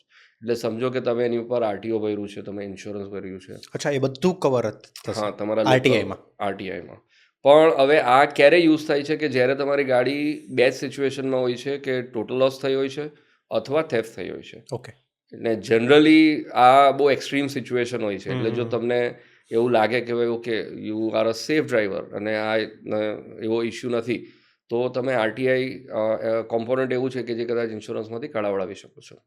અને આના સિવાય બીજા પણ અમુક કવરેજીસ આવે છે, પર્સનલ બિલોંગિંગ્સ છે અને એલોય કવર છે, બેટરી કવર છે, ટાયર કવર છે. એટલે આમાં અમુક એવા કોમ્પોનન્ટ્સ તમને લાગતું હોય કે ભાઈ ઓકે જે જરૂર નથી એ બધી વસ્તુ રિમૂવ કરાવી શકીએ. યુ કેન રિમૂવ અને એનાથી તમારી ઇન્સ્યોરન્સની કોસ્ટ તમે લોઅર કરી શકે.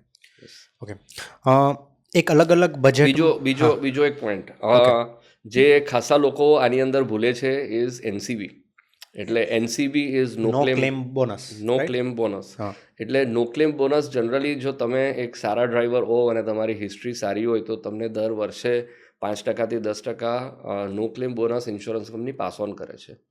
હવે આ તમે તમારું જ્યારે નેક્સ્ટ રિન્યુઅલ કરતા હો છો ને ત્યારે રિડીમ કરી શકતા હો ટુ દેટ એક્સટેન્ટ કે તમે કદાચ જૂની ગાડી વેચીને નવી ગાડી લેતા હો તો તમે જૂની ગાડીનું એનસીબી પણ નવી ગાડીમાં ટ્રાન્સફર કરાવી શકતા હો.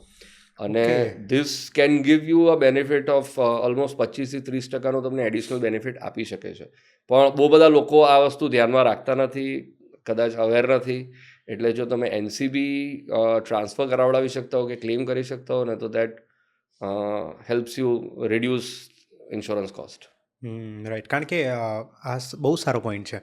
કારણ કે ઇન્સ્યોરન્સ બધા પાસે હોય છે, બરાબર, કારણ કે એવા કમ્પલસરી છે, પણ યુઝ નથી થતો ને, યુઝ રેરલી થાય છે, તો એનસીબી બધા ક્લેમ કરી શકે ને નેક્સ્ટમાં. Right right right. એક છે ને અલગ અલગ બજેટમાં થોડીક કાર તમે રિકમેન્ડ કરો, બરાબર, કે એમાં આપણે અલગ અલગ બજેટની વાત કરીએ કે 10 લાખનું બજેટ છે, 20 લાખનું બજેટ છે, 50 લાખનું બજેટ છે, 1 કરોડનું બજેટ છે, બરાબર. તો અલગ અલગ બજેટ જો હોય કોઈ કસ્ટમર પાસે, તો તમે કઈ ટાઈપની કાર એમને રિકમેન્ડ કરશો? સો આપણે બજેટથી ચાલુ કરીએ. કદાચ જો 10 લાખની નીચે લેવાની હોય ને, તો that becomes a very utility car. કે આજે મારી જરૂરિયાત શું છે, point A to point B જવાનું છે, અને આટલી મારી રિક્વાયરમેન્ટ છે, આટલા કિલોમીટર્સ ચાલે છે, આટલી કમ્ફર્ટની રિક્વાયરમેન્ટ છે, આટલી ફીચર્સની રિક્વાયરમેન્ટ છે, અને આટલી સેફ્ટીની રિક્વાયરમેન્ટ છે. સો અગેન કોઈક સારી કે બેસ્ટ કાર નથી હોતી. તમારા રિક્વાયરમેન્ટ પ્રમાણે જે ગાડી સેટ થતી હોય છે, that is the best. Okay. અને પછી જો આપણે હાયર બજેટની વાત કરીએ 20-25 લાખ, તો હવે થોડીક તમે સેમી પ્રીમિયમ રેન્જમાં જઈ રહ્યા છો. એટલે હવે શું છે કે brand becomes important. Brand perception ક્યાં તો વેલ્યુ, આ ઇમ્પોર્ટન્ટ બને છે કે તમે કઈ બ્રાન્ડ સાથે કનેક્ટ કરી શકો છો, તમે પોતાને કંઈક કારની અંદર જોઈ શકો છો. એટલે હવે આ થોડી વેલ્યુ પ્રિપોઝિશન આવી જાય છે, અને એમાં તમારા માટે જે બેસ્ટ ફિટ થતું હોય છે, that is the right car. હવે એ જનરલી એસયુવી હોય ક્યાં તો સેડાન હોય, that is again your choice, કારણ કે કોઈ બેસ્ટ કાર નથી હોતી, બધાની રિક્વાયરમેન્ટ પ્રમાણે હોય છે. ઓકે.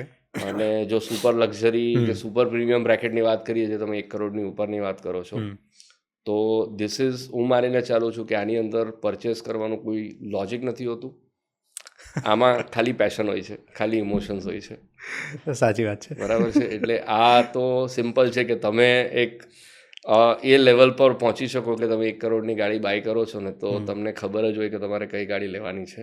કારણ કે આજે બહુ બધા લોકો એ ડિસાઈડ કર્યું હોય કે મારી ડ્રીમ કાર આ છે, એટલે મારી ડ્રીમ કાર આ છે, તો પછી એના માટે કોઈ લોજિક નથી હોતું. It is only emotions, it is only magic.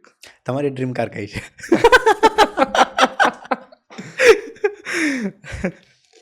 So Sagarbhai, interesting. મેં ઓટોમોબિલ એન્જિનિયરિંગ જ કર્યું છે. મારી ડ્રીમ કાર જ્યારે હું કોલેજમાં હતો, અને આઈ એકચ્યુઅલી સ્ટડીડ ઇન US, અને પહેલાં હું કેનેડા હતો, અને પછી I did my graduation masters in US. એ ટાઈમે મર્સિડીઝની SLK 350 AMG આવતી હતી. હવે તો આઈ થિંક ખાસા હદ સુધી ગાડી એમને ચેન્જ કરી નાખી છે. પણ જે હું 2005ની SLK AMGની વાત કરું, તો that is always bin my dream car. Steel આજે પણ સ્ટીલ એ જે ડિઝાઇન હતી આઇકોનિક, અને જે એનું ઓપનેબલ રૂફ હતું, it was a convertible car. Okay. એટલે એનું એ ટાઈમે 2005માં તમે વિચારો, તો that is a breakthrough technology, કે આજે તમે એક બટન દબાવો છો અને 18 સેકન્ડની અંદર આખું રૂફ રિટ્રેક્ટ થઈ જાય છે, અને તમારી કાર આખી કન્વર્ટેબલ છે તો ઓપન થઈ જાય છે. That was a dream car.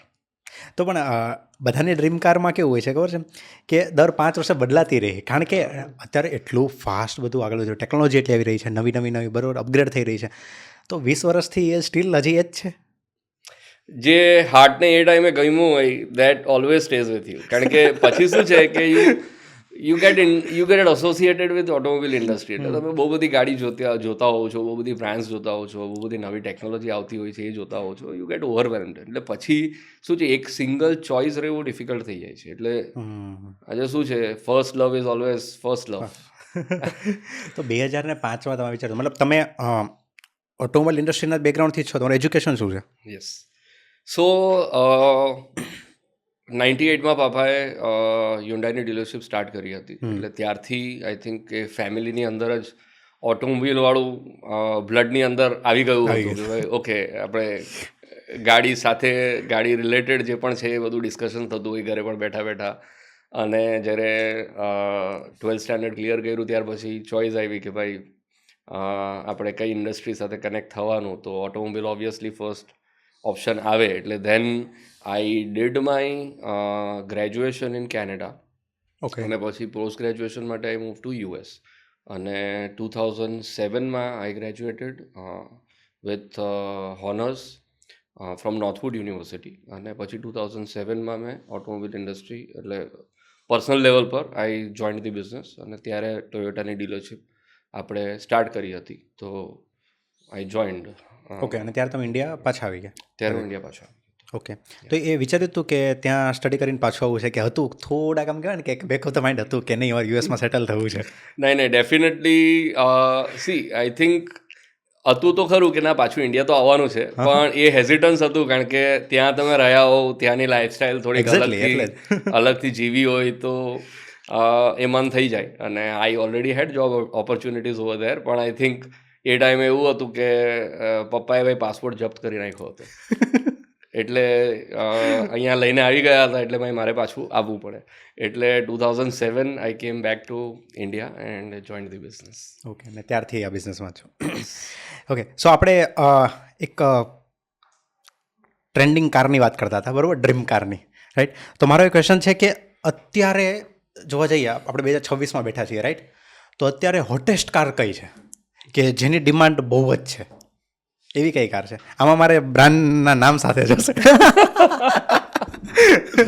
So C I think આપણે વાત કરીએ એવી રીતે કે જે હોટેસ્ટ કાર હોય છે કે જે ફેવરિટ કાર હોય છે ને હંમેશા ઇમોશન્સ સાથે એટેચ હોય છે એ જ છે અને જે કદાચ રિસન્ટલી કારણ કે આ પણ શું છે દર 3 મહિને 6 મહિને ચેન્જ થતું હોય ઇઝ વેરી ફાસ્ટ તો હમણાં જે મેં ક્રેઝ જોયો છે મહિન્દ્રાની BE6 બેટમેન એડિશન એ તો પણ લિમિટેડ એડિશન હતી ને that is limited I think 999 car right so originally એ લોકોએ 300 ગાડી બનાવી હતી પણ that got sold out in 2 minutes flat હા એટલે પછી એ લોકોએ પ્રોડક્શન એક્સટેન્ડ કરીને they change it to 999 vehicles અને that also got sold out in 135 seconds flat એટલે જો આપણે ડિમાન્ડની વાત કરીએ ને તો આવી કાર કે જે કદાચ આપણે બધા મિલેનિયલ્સ છે એટલે એ બેટમેન સાથે મોટા થયા છે અને એક ડ્રીમ કાર હોય કે ભાઈ આપણે એક દિવસ બેટમોબિલમાં બેસવું અને બેટમોબિલ ચલાવવી જો આ ડ્રીમ તમારું પૂરું થતું હોય અને એ કાર ઇઝ અમેઝિંગ એટલે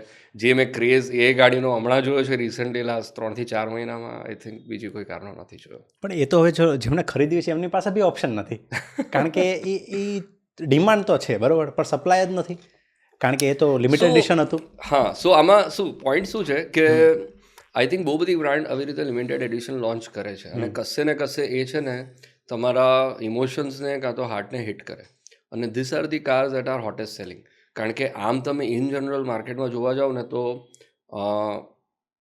ગાડીઓ હોટ સેલિંગ હંમેશા એવી જ હોય છે કે જે વોલ્યુમ વાઇઝ ડિમાન્ડ પૂરી કરતી હોય છે ને એક એવા બ્રેકેટમાં હોય છે કે જે આપણા ઇન્ડિયન કસ્ટમર્સ છે એ પરચેઝ ઇઝીલી કરી શકતા હોય છે એટલે જનરલી એ જ હોટેસ્ટ કાર હોય છે પણ હવે hot in terms of demand versus supply કે આજે લોકોને જરૂરિયાત છે પણ નથી so those are always those special edition vehicles કે જે તમારા હાર્ટને ટચ કરતા હોય છે અને બેટમેન એડિશન જે મહિન્દ્રાએ લોન્ચ કરી આઈ થિંક કેટલા 4-5 મહિના જેવું થયું હશે કે વધારે થયું 4 થી 5 મહિના જેવું થયું પછી રિસેન્ટલી બી મહિન્દ્રાની એક કાર આવી હતી F1 સિરીઝની રાઈટ હા એ લિમિટેડ એડિશન નથી ને that is also limited addition મતલબ એ બી કાર થોડીક એક લિમિટેડ ઓલામાં જ બનવાની છે યસ ઓકે પણ એ જનરલી જે લોકો કાર રેસિંગ કે ફોર્મ્યુલા 1 થી વધારે કનેક્ટેડ હોય ને આઈ થિંક એ લોકોના માટે સ્પેસિફિક કાર છે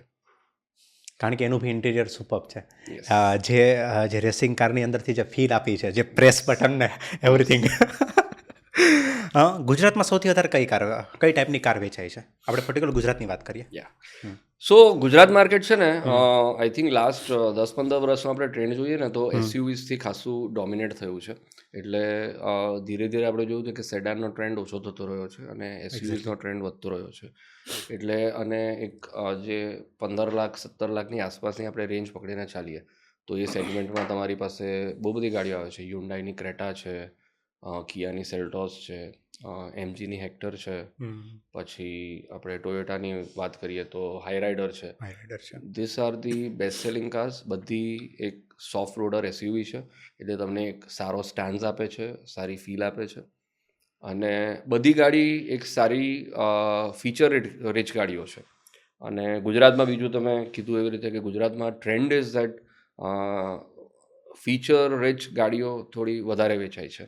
આપણા ગુજરાતીઓને વધારે પસંદ છે કે હવે આપણે આ બધા ગાડીઓની અંદર ફીચર્સ યુઝ કરીએ, કે જેવી રીતે સનરૂફ છે, કે જેવી રીતે ઓટો ક્લાઇમેટ કંટ્રોલ એસી છે, કે કનેક્ટેડ ટેક છે. એટલે ગુજરાતની આ ટ્રેન્ડ રહી છે. પણ આમ જોવા જઈએ તો એ વર્થ ઇટ છે ખરી? કારણ કે જ્યારે તમારી નીડ બેઝિક મોડલમાં પૂરી થઈ જાય છે, બરાબર, તો કારણ કે ફીચર માટે થઈને જ મોડલ અપગ્રેડ થાય છે, રાઈટ? તો એની જરૂર બધાને છે ખરી? કારણ કે બધાને જો તો ટોપ મોડલ કે મતલબ સેકન્ડ ટોપ મોડલ એ જ બધાને લેવું છે, બરાબર. બધા એની પાછળ જ દોડે છે કે હા નહીં, મને ખબર છે બેઝિક કાર મારી જો 13 કે 14માં મને મળી જાય છે, પણ એ ચોઈસ કરે છે પેલી 20વાળી ટોપ મોડલ કાં પછી 19વાળું. તો આની જરૂર બધાને છે ખરી? સો આપણા ગુજરાતીઓમાં સ્પેશિયલી જોઈએ તો બહુ બધા બિઝનેસ માઇન્ડસેટવાળા લોકો હોય છે, બિઝનેસ ઓરિએન્ટેડ થિંકિંગ હોય છે, એટલે કોઈ પણ વખત ઓછામાં કોમ્પ્રોમાઇઝ કરતા નથી. કે જે જોઈએ બેસ્ટ જોઈએ એમ. જે જોઈએ તે બેસ્ટ જોઈએ, અને ભલે આપણે યુઝ કરીએ કે નહીં કરીએ, પણ ગાડીની અંદર એ બધા ફીચર્સ હોવા જોઈએ. એટલે ગુજરાતમાં હાયર સેગમેન્ટવાળી, એટલે હાયર જે વેરિયન્ટ છે, ઉપરવાળા વેરિયન્ટ છે, એની વેચાવાની ટ્રેન્ડ વધારે સારી છે. પણ હા, અગેન એ તમારે પોતે જોવાની જરૂર છે કે તમારે એ ફીચર્સની જરૂર છે કે નહીં. અને ટ્રેન્ડ એવું છે કે જે જનરલી યુઝ્યુઅલી 50-55 વર્ષની ઉપરના લોકો હોય છે, એ લોકો એટલા બધા ઇક્વિપ નથી હોતા એ બધા ફીચર્સ યુઝ કરવા માટે. અમુક લોકો હોય પણ છે, એટલે એ તમારા યુઝેજની ઉપર છે કે ભાઈ તમને ખરેખર જરૂર છે તો you can go for the top and version. ને તમને એવું લાગે કે આ ફીચર્સ હું ખરેખર યુઝ કરવાનો જ નથી, તો you can go for base value હંમેશા તમને સારી એક વેલ્યુ પ્રોવાઈડ કરે છે. કદાચ ઇનસાઇડર ફેક્ટ કહું તમને તો આજે ગાડીઓ પણ જે મેન્યુફેક્ચરર પૈસા કમાય છે ને તે હાયર સેગમેન્ટમાં વધારે કમાય, હાયર વેરિયન્ટમાં વધારે કમાય, અને ઓછા વેરિયન્ટમાં જનરલી નીડ સેટિસ્ફેક્શન પ્રાયોરિટી બને છે, જે પણ કંપનીઝ છે એ લોકોના માટે પણ. એટલે વેલ્યુ પ્રિપોઝિશન ત્યાં જ વધારે આવે. એક્ઝેક્ટલી. કારણ કે કંપની બી જ્યારે માર્કેટ કરતી હોય, બરાબર, ત્યારે એ જે એકદમ બેઝિક મોડલ છે એ પ્રાઇસથી એનું માર્કેટિંગ કરતી હોય ને, રાઈટ, કે આ પ્રાઇસથી સ્ટાર્ટ થશે, અને પછી જે તમે ટોપ વેરિયન્ટ જોવો તો એ તો ઓલમોસ્ટ ડબલ થઈ જાય. પણ એની અંદર આ ફીચર્સ બધા એડ ઓન હોય. બરાબર. તમે જે વાત કરી હમણાં, તમે મિલેનિયલ વાત કરી, બરાબર, કે આપણી એજના લોકો છે એ શું વિચારતા હોય, ઝેન્ઝી શું વિચારતા હોય, બરાબર. તો આ બંનેની કાર પિક કરવાની ચોઈસમાં ડિફરન્સ ક્યાં આવે છે? બહુ મોટો ડિફરન્સ આવે. શું આવે છે? સો જે જેન્ઝીઝ વાત કરીએ આપણે, દે આર મોર ટેક્સ સેવી, they have done more research, અને આ બાઇંગ ટ્રેન્ડ પણ આપણે એકચ્યુઅલી અલગ જોયું છે. એટલે જો જેન્ઝી તમે આખી બાઇંગ પેટર્ન પણ જુઓ અને રિક્વાયરમેન્ટ્સ પણ જુઓ, that is completely different than what millennials અને જે હાયર એજવાળા લોકો છે, પરચેઝર્સ છે તે. એટલે બંનેની વચ્ચે ડિફરન્સ આવે છે. સો ફીચર રિચ ગાડીઓ, કનેક્ટેડ કાર, એઆઈ ટેકનોલોજી હવે તો કારની અંદર આવી ગઈ છે, આ બધું જનરલી જેન્ઝીઝમાં પ્રેફરન્સ વધારે હોય છે. અને તમે જો મિલેનિયલ્સની વાત કરો તો આમાં જનરલી હજુ પણ એ પેશન હોવું જોઈએ કે ગાડી ચલાવતો જે ગ્રન્ટ આવે, એન્જિનનો નોઇઝ આવે, જે ફીલ આવે, એ વધારે ઇમ્પોર્ટન્ટ બની જાય છે. એટલે આ ક્લિયર ડિસ્ટ્રીબ્યુશન છે માર્કેટ. હા, પણ મેં જોયું છે કે જે 90s બોર્ન છે, 80s બોર્ન છે, બરાબર, આ બધા લોકો જ્યારે જોતા ને ત્યારે એ ચેક કરતા હોય કયું એન્જિન છે, બરાબર, કેવો મને ટોર્ક મળશે, શું પાવર ચાલશે, બરાબર, આ બધું ચેક કરતા હોય છે. અને જ્યારે જેન્ઝી છે એ જોતા હોય કે ઇન્ટિરિયર કેવું છે, બરાબર, કે કયા ફીચર છે, વોઇસ કંટ્રોલ છે, આ છે, તે છે, કે સનરૂફ, બધું એક કમાન્ડથી બધું ઓપન થઈ જાય ને આવું બધું ચેક વધારે કરતા હોય છે. બરાબર છે. રાઈટ. બીજું મારે એક હતું કે આપણે હમણાં ઈવીની વાત કરી, રાઈટ, તો ઈવીમાં જ્યારે વાત કરીએ ત્યારે એક સૌથી મોટું નામ ગ્લોબલી આપણા માઇન્ડમાં આવે ટેસ્લા, રાઈટ, બરાબર. ટેસ્લા ઇન્ડિયામાં આવ્યું, બરાબર, પણ એટલી હદે સક્સેસફુલ ના ગયું, બરાબર. એની પાછળનું શું રીઝન છે? સી આઈ થિંક ટેસ્લા હજુ વોટર્સ ટેસ્ટ કરે છે. India is a very new market for them, અને India as such also is a growing market.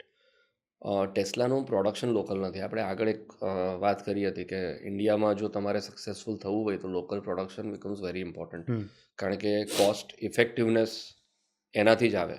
એટલે હું માનીને ચાલું છું કે હમણાં ટેસ્લા જે પ્રાઇસ બ્રેકેટમાં છે, they R just testing motors, અને જે લોકોને ટેસ્લા એઝ અ બ્રાન્ડ ખબર છે અને જેના માટે કદાચ પૈસા ખર્ચવા એટલા ઇમ્પોર્ટન્ટ વેલ્યુ વાઇઝ એટલા વધારે નથી, તો એ લોકો હજુ પણ ટેસ્લા લે છે. પણ જે કોસ્ટ બેનિફિટ આપે છે ને એ હજુ એ હદ સુધી ટેસ્લા નથી આપતું, જે કદાચ યુએસમાં આપે છે. એટલે પછી એ ઇન્ડિયામાં ડિફિકલ્ટ થઈ જાય, સિવાય કે તમે લોકલ પ્રોડક્શન કરો. રાઈટ. તો જે ટેસ્લાનો જે કન્સેપ્ટ છે સેલ્ફ ડ્રાઇવિંગ કાર, રાઈટ. બરાબર, એ અહીંયા મતલબ વેલિડેટ છે ખરો? ટેકનોલોજી રેડી છે, ઇન્ફ્રાસ્ટ્રક્ચર રેડી નથી.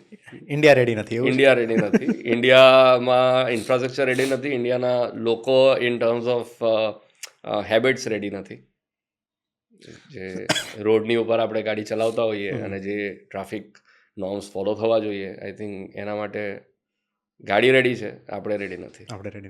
પણ જે અત્યારે ઓટોમોબાઈલ ઇન્ડસ્ટ્રીમાં આપણે જોઈએ કે યર ઓન યર કેટલા ચેન્જ આવી રહ્યા છે, બરાબર, અને છેલ્લા 10 વર્ષમાં તો મેસિવ ચેન્જ આવ્યા છે, બરાબર, કે 10 વર્ષ પહેલાં તમે એટલું ચેન્જ નહોતું લાગતું કે વર્ષે નવી કાર આવતી તો એક નોર્મલી ફીચર ચેન્જ હતા. હવે તો જે નેક્સ્ટ કાર આવવાની છે આપણે એવું લાગે ફ્યુચરિસ્ટિક કાર છે, કે આનાથી બેટર કાર આ નેક્સ્ટ 5 વર્ષમાં નહીં આવે એવું લાગે. ત્યાં 2 જ મહિનામાં એક નવી બ્રાન્ડ કોઈ નવી કાર લોન્ચ કરે છે, બરાબર. તો નેક્સ્ટ 5 વર્ષમાં તમને શું ફ્યુચર દેખાય છે? સો થોડું પાછળ જઈએ આપણે. આઈ થિંક ટેકનોલોજી એક ટાઈમ હતો કે જ્યારે મિકેનિક્સની ઉપર વધારે ડિપેન્ડન્ટ હતી, અને ત્યારે વચ્ચે એક પીરિયડ હતો 70s 80sમાં કે જ્યારે બહુ બધા એડવાન્સમેન્ટ્સ આવતા હતા. એરબેગ્સ આવતી હતી, જે આપણે 3 પોઈન્ટ સીટ બેલ્ટ કરીએ છીએ એની ટેકનોલોજી, સેફ્ટી વાઇઝ ટેકનોલોજી, એન્જિનની અંદર બહુ બધા ચેન્જીસ આવતા હતા, કેવી રીતે ઇમ્પ્રૂવ થઈ શકે, ગિયર્સ, ટ્રાન્સમિશન્સ. હવે આ છે ને એક પ્લેટો હિટ કર્યું અરાઉન્ડ લેટ 90s કે 2000માં, કે ઓકે હવે આ જે એન્જિનિયરિંગ ટેકનોલોજી છે એ આપણે મેક્સિમાઇઝ કરી દીધી. એટલે પછી તમે જુઓ વચ્ચેનો પીરિયડ 10-15 વર્ષનો, તો એમાં એવા કોઈ જાજા ચેન્જીસ ગાડીની અંદર નહીં આવતા હતા. કે ભાઈ આજે તમે કદાચ 5 વર્ષ 7 વર્ષ કે 10 વર્ષ પહેલાંની પણ ગાડી જુઓ અને સમજો 2005ની ગાડી જુઓ વર્સિસ 2015ની ગાડી જુઓ, તો એટલા મોટા ડિફરન્સીસ નહીં હતા એ 10 વર્ષની વચ્ચે, બિકોઝ મિકેનિકલ સાઈડ પર એ પ્લેટો હિટ કરી દીધું હતું. અને જે નેક્સ્ટ ચેન્જ આવ્યો છે હવે in terms of software, in terms of AI technology, in terms of ADAS and autonomous driving જે આપણે વાત કરીએ છીએ તે એ હજુ સુધી આવ્યું નહીં હતું.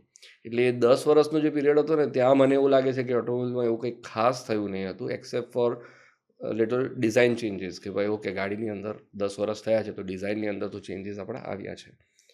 સો એ ટાઈમે એડવાન્સમેન્ટ્સ થતા હતા, વચ્ચે પાછું અટકી ગયું. અને vote I have scene last 10 વર્ષની વાત કરીએ 2016-17 પછીની, સો ત્યાર પછી છે ને જેટલા પણ ચેન્જીસ આવી રહ્યા છે બધા સોફ્ટવેર ડ્રિવન છે. અને આજે હું માનીને ચાલું છું ને કે ગાડી એક ખાલી ગાડી નથી રહી, it has become a gadget on wheels.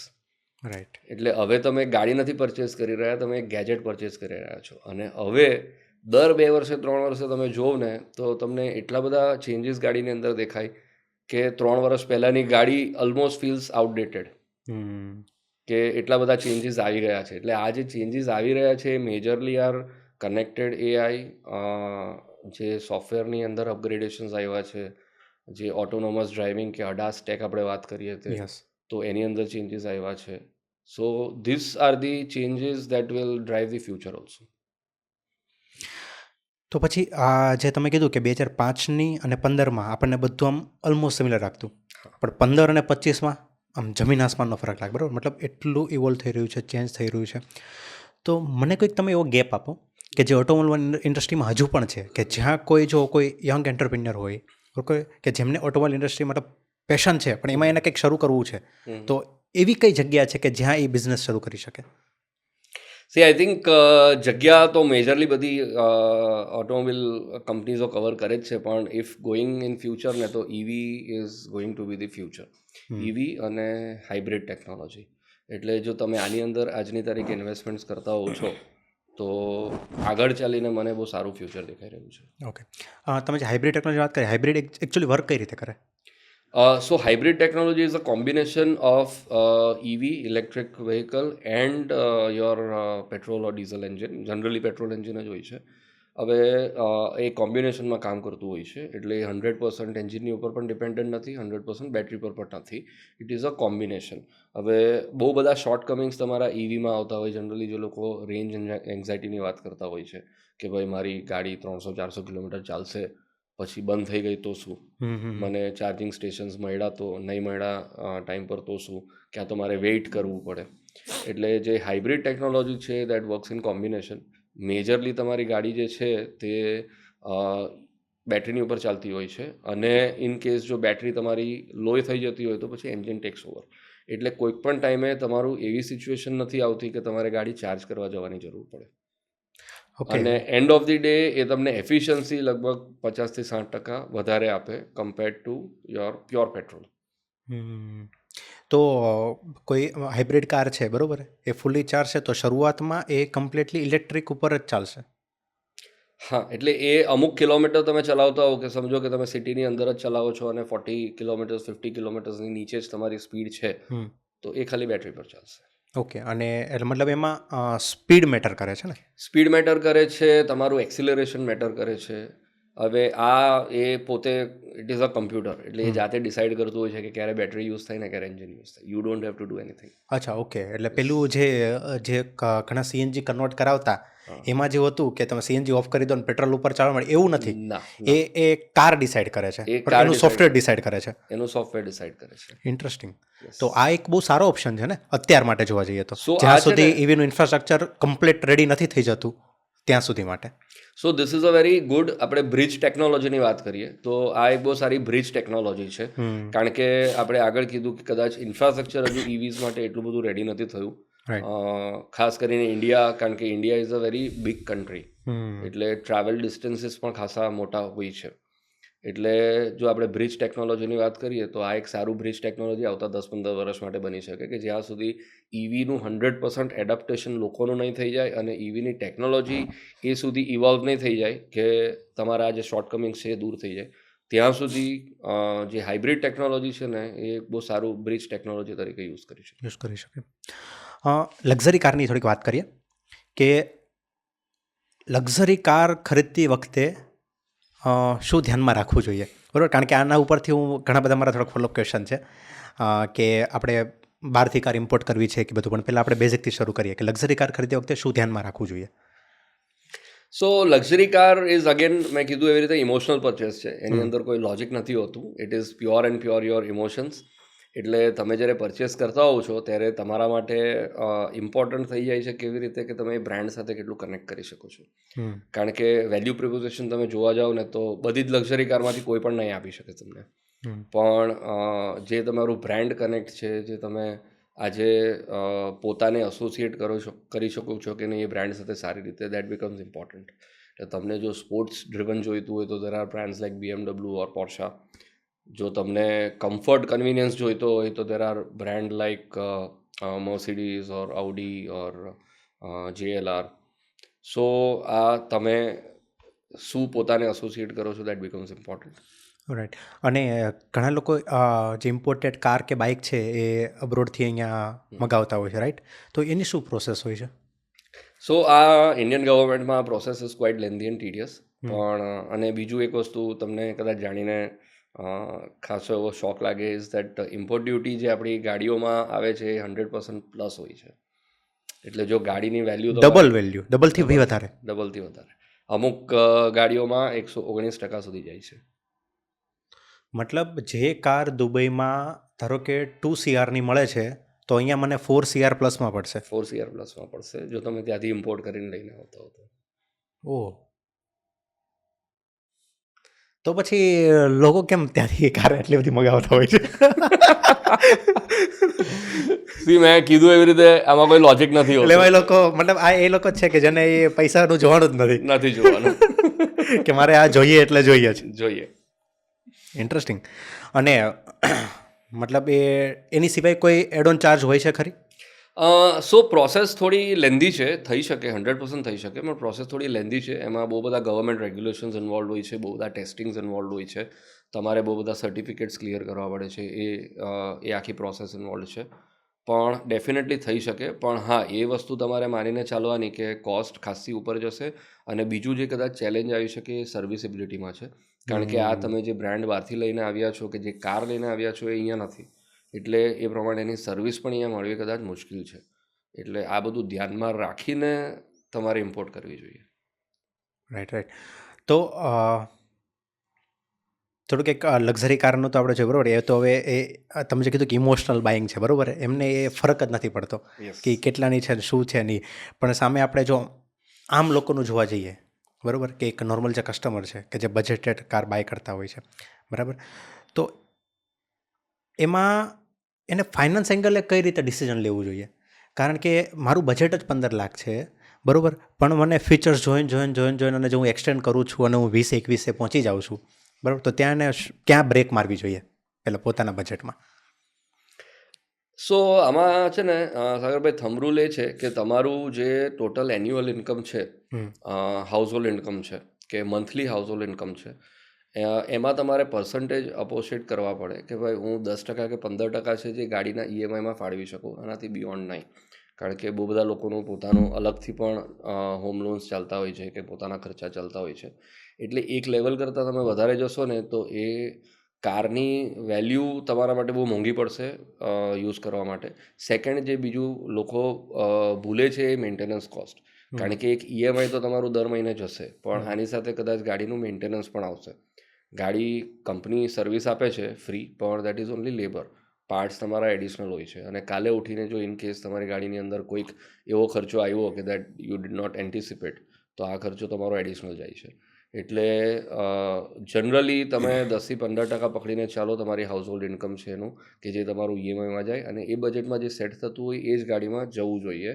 નહીં કે પછી બજેટ સ્ટ્રેચ કરીને એની ઉપર જવાનું, એવી ગાડી લેવામાં કે એવો મોડલ લેવામાં કે જેમાં તમને જરૂર નથી ફીચર્સની, ક્યાં તો ગાડી પોતે તમને જે બજેટ છે એની ઉપર જાય છે.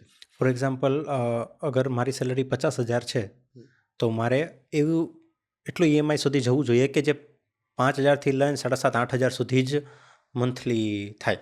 બરાબર. રાઈટ. અને એ ઓનલી કાર ઈએમઆઈ કે પછી જે બધા ઈએમઆઈ ચાલતા હોય બધા ભેગા થઈને એટલું થવું જોઈએ?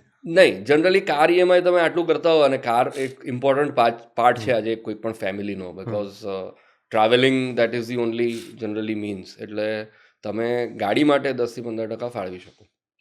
ઓકે. અને આમ જોવા જઈએ તો અત્યારે એકચ્યુઅલી એવું હોય છે કે 40-50,000 સેલરી હોય અને 20,000 ઈએમઆઈ ચાલતા હોય છે કારના. એના કારણે થઈને પછી આગળ જતા ઇસ્યુ થતા હોય છે. કારણ કે ગાડીની આજે કોઈ પણ તમે કોસ્ટ પકડીને ચાલો, તો હું ગાડીની કોસ્ટ 3 પાર્ટમાં ડિવાઈડ કરું છું. એક તો જે તમારી ગાડીનું ઈએમઆઈ આવે છે, that is 1/3 cost. Second 1/3 is your maintenance of the car. અને થર્ડ, તમે જેની અંદર ફ્યુલ યુઝ કરો છો એની પેટ્રોલની કાં તો ડીઝલની કોસ્ટ, જે બહુ બધા લોકો કદાચ પહેલેથી જજ નથી કરી શકતા, કન્સિડર નથી કરતા. ઓકે મિહિરભાઈ, તો આ બિઝનેસની તો બધી વાત થઈ, બરાબર. કારણ કે અત્યારે નાણાવટી ગ્રુપ છે, બરાબર, એ આઈ થિંક 7 બ્રાન્ડ સાથે જોડાયેલું છે, right? Yes. Including MG, Tata, Mahindra, Citroen, Toyota and Jeep. અને રેનોલ્ટ. યસ. ઓકે. તો પછી બિઝનેસની સાથે સાથે બીજું શું કરો છો ફ્રી ટાઈમમાં? કારણ કે બિઝનેસની તો બહુ બધી વાત કરી અને ઇન્ડસ્ટ્રીની બહુ બધી વાત કરી, થોડીક બીજી વાત કરી. So personally I am more incline towards fitness. એટલે રનિંગ મારું પેશન છે. અને આઈ ડુ મેરેથોન્સ, અને I go to different places also for running.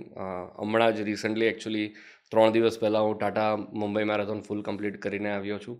That is my 6th full marathon. 6th full marathon. અને કેટલા કિલોમીટરનું હોય છે ટોટલ? 42 કિલોમીટર્સ. 42 કિલોમીટર. યસ. મેરેથોન જો હોય છે શું? ચલો બેઝિકથી વાત કરીએ. કે એ જે 42 કિલોમીટર તમે રન કર્યું તો એ કન્ટિન્યુઅસ હોય? યસ. કઈ રીતે આખું પહેલેથી વાત કરીએ એની? સો મેરેથોન, મુંબઈ મેરેથોન આપણે જો વાત કરીએ તો એ એશિયાનું સૌથી મોટું મેરેથોન છે. જે હમણાં 3 દિવસ પહેલાં તમે કમ્પ્લીટ કર્યું? 3 દિવસ પહેલાં થયું તે. ઓકે. અને there were around I think all over India or all over the world પકડીને હું ચાલું તો અરાઉન્ડ 10,000-11,000 પાર્ટિસિપન્ટ્સ હતા. કારણ કે this is a global event. અને આમાં ટોટલ 42 કિલોમીટર્સનું ડિસ્ટન્સ હોય છે. જે તમારે રન કરવાનું હોય છે. હવે ટાઈમર ઇઝ ઓન. તમે જો કીધું કે કન્ટિન્યુઅસ, તો કન્ટિન્યુઅસ નહીં કરો. You can take walking breaks in between, પણ ટાઈમર ઇઝ ઓલવેઝ ઓન. એટલે તમે જો એક વખત ફ્લેગ ઓફ કર્યું અને પછી ફિનિશિંગ લાઈન આવો છો, આમાં તમને કેટલો ટાઈમ થયો, that is your time. But she, આમાં સાગરભાઈ એવું છે, રનિંગ ઇઝ પેશન. એટલે બહુ બધી વખત એવું છે ને કે તમે વોક કરો છો, રન કરો છો, ક્રોલ કરવું હોય ક્રોલ કરો, but completing is what matters. અને 42 કિલોમીટર્સ આજે તમે કમ્પ્લીટ કરો છો, દેટ ઇટસેલ્ફ એક ટેસ્ટિમની છે હ્યુમન એન્ડ્યોરન્સની, કે તમે ક્યાં સુધી જઈ શકો. એટલે દેટ બિકમ્સ ઇમ્પોર્ટન્ટ. તો પછી આ જે મેરેથોનમાં જે વિનર ડિસાઇડ થાય એ કઈ રીતે થતા હોય છે, કે મતલબ જે શોર્ટ ટાઈમમાં જેણે આખું કમ્પ્લીટ કર્યું એ? સાગરભાઈ, જેટલા લોકો કમ્પ્લીટ કરે છે બધા જ વિનર્સ છે. અચ્છા, એવું છે? કારણ કે everyone gets a medal, because 42 તમે જો કમ્પ્લીટ કરો છો તો that itself is an achievement. આજે કદાચ એક્ઝેક્ટલી 99.9% લોકો આ ફીટ કોઈ વખત જિંદગીમાં અચીવ નથી કરી શકતા, અને completing 42 is itself an achievement. એટલે પછી એમાં વિનર્સ નથી હોતા. જો હા, કદાચ તમે વિનર્સની વાત કરો તો દેર આર એલિટ રનર્સ કે જે જનરલી આમાં કમ્પીટ કરવા માટે કે મેડલ જીતવા માટે કે પ્રાઇઝ મની જીતવા માટે કમ્પીટ કરતા હોય છે. પણ બાકીના બધા રનર્સ હોય ને, they are all recreational runners, જેમ કે હું છું. એટલે રિક્રિએશનલ રનર્સ એવું છે કે જે કદાચ આને પ્રોફેશન તરીકે નથી લેતા, પણ પેશન તરીકે લે છે. યસ. અને આ બહુ બધા એવા લોકો છે જે કોર્પોરેટમાં કામ કરતા હોય છે, જેના પોતાના બિઝનેસીસ હોય છે, જે જોબ્સ કરતા હોય છે. These are the people who run for recreational and fitness purposes. તો આ મારી દ્રષ્ટિએ બધા જ વિનર્સ છે. Okay, nice. તો પછી જે આ 42 કિલોમીટરનું જે હતો, બરોબર, આખો લૂપ, એ કેટલા ટાઈમમાં તમે કમ્પ્લીટ થયો હતો? સો મેં 4.5 કલાકમાં કમ્પ્લીટ કર્યું. 4.5 કલાકમાં? યસ. ઇન્ટરેસ્ટિંગ. ઓહ. સવારે 5 વાગે ચાલુ કરવાનું હોય છે, અને then the route is actually very amazing. Mumbai અને as a city, heads off to Mumbai as a city. જે ક્રાઉડ હોય છે, જે ક્રાઉડ સપોર્ટ હોય છે, આઈ થિંક મેં બીજે કશે નથી જોયો. આખું સિટી સવારે 5 વાગે ઊભું થઈ જાય અને જે રનર્સ છે બધાને ચીયર કરવા માટે રોડ પર આવે છે. એટલા બધા તમે ઇમોશન્સ જોતા હો છો આ ટાઈમે. અને the route itself is amazing. આજે સીલિંક પર તમે જતા હો તો ત્યાં ભાઈ કદાચ આપણા અંબાની સાહેબ કે અદાની સાહેબ હોય, તેમને પણ સીલિંગ પર ઉતરવાની પરમિશન નથી હોતી. પણ આ એક સવારનો રનિંગ વખતનો સ્લોટ એવો હોય છે કે જ્યારે ટ્રાફિક આખું સ્ટોપ કરવામાં આવે છે અને ખાલી રનર સીલિંગની ઉપર રન કરતા હોય છે, અને that feeling is something amazing. કેમ રનિંગ પ્રત્યે આટલું કેમ પેશન કેમ છે? સો સાગરભાઈ, આઈ થિંક 2013માં મેં ચાલુ કર્યું હતું એઝ જસ્ટ એન હોબી, કે ચલો લેટ્સ સી, આ પણ એક કરીએ કે ભાઈ એક સારું કાર્ડિયો થઈ જાય, ફિટનેસ થાય. પણ પછી once you get in to it, તમે પોતાને ચેલેન્જ કરતા જાઓ, તમે તમારા પોતાના માઇલેજ બિલ્ડ કરતા જાઓ કે ભાઈ ઓકે, મેં 5 કિલોમીટર કર્યું, હવે શું? તો ફર્સ્ટ કેટલા કિલોમીટરનું કર્યું હતું તમે? સો ફર્સ્ટ મેં સ્ટાર્ટ કર્યું હતું 10 કિલોમીટર્સથી. પણ પછી એ થઈ ગયું હતું ફર્સ્ટ ટાઈમમાં કે પછી કોઈ પ્રોબ્લેમ આવ્યો હતો? ડિફિકલ્ટ ડિફિકલ્ટ હતું. So when you start it is always difficult. પણ પછી શું છે, બોડી ગેટ્સ એડપ્ટેડ. તમે એડપ્ટ કરો, તમારી બોડી અડેપ્ટ થાય, તમારું માઇન્ડસેટ અડેપ્ટ થાય આની ઉપર, કે તમે કેટલા ડિસ્ટન્સ કવર કરી શકો છો. અને પછી 10 કિલોમીટર ઇઝી થતું જાય તો તમે નેક્સ્ટ ચેલેન્જને લો કે ભાઈ હવે શું? તો પછી નેક્સ્ટ આવે half marathon, which is 21 kilometre. અને એ તમે કરતા જાઓ તો પછી એમ કે નેક્સ્ટ શું? તો પછી આવે ફૂલ મેરેથોન, અને that is the ultimate test of human endurance.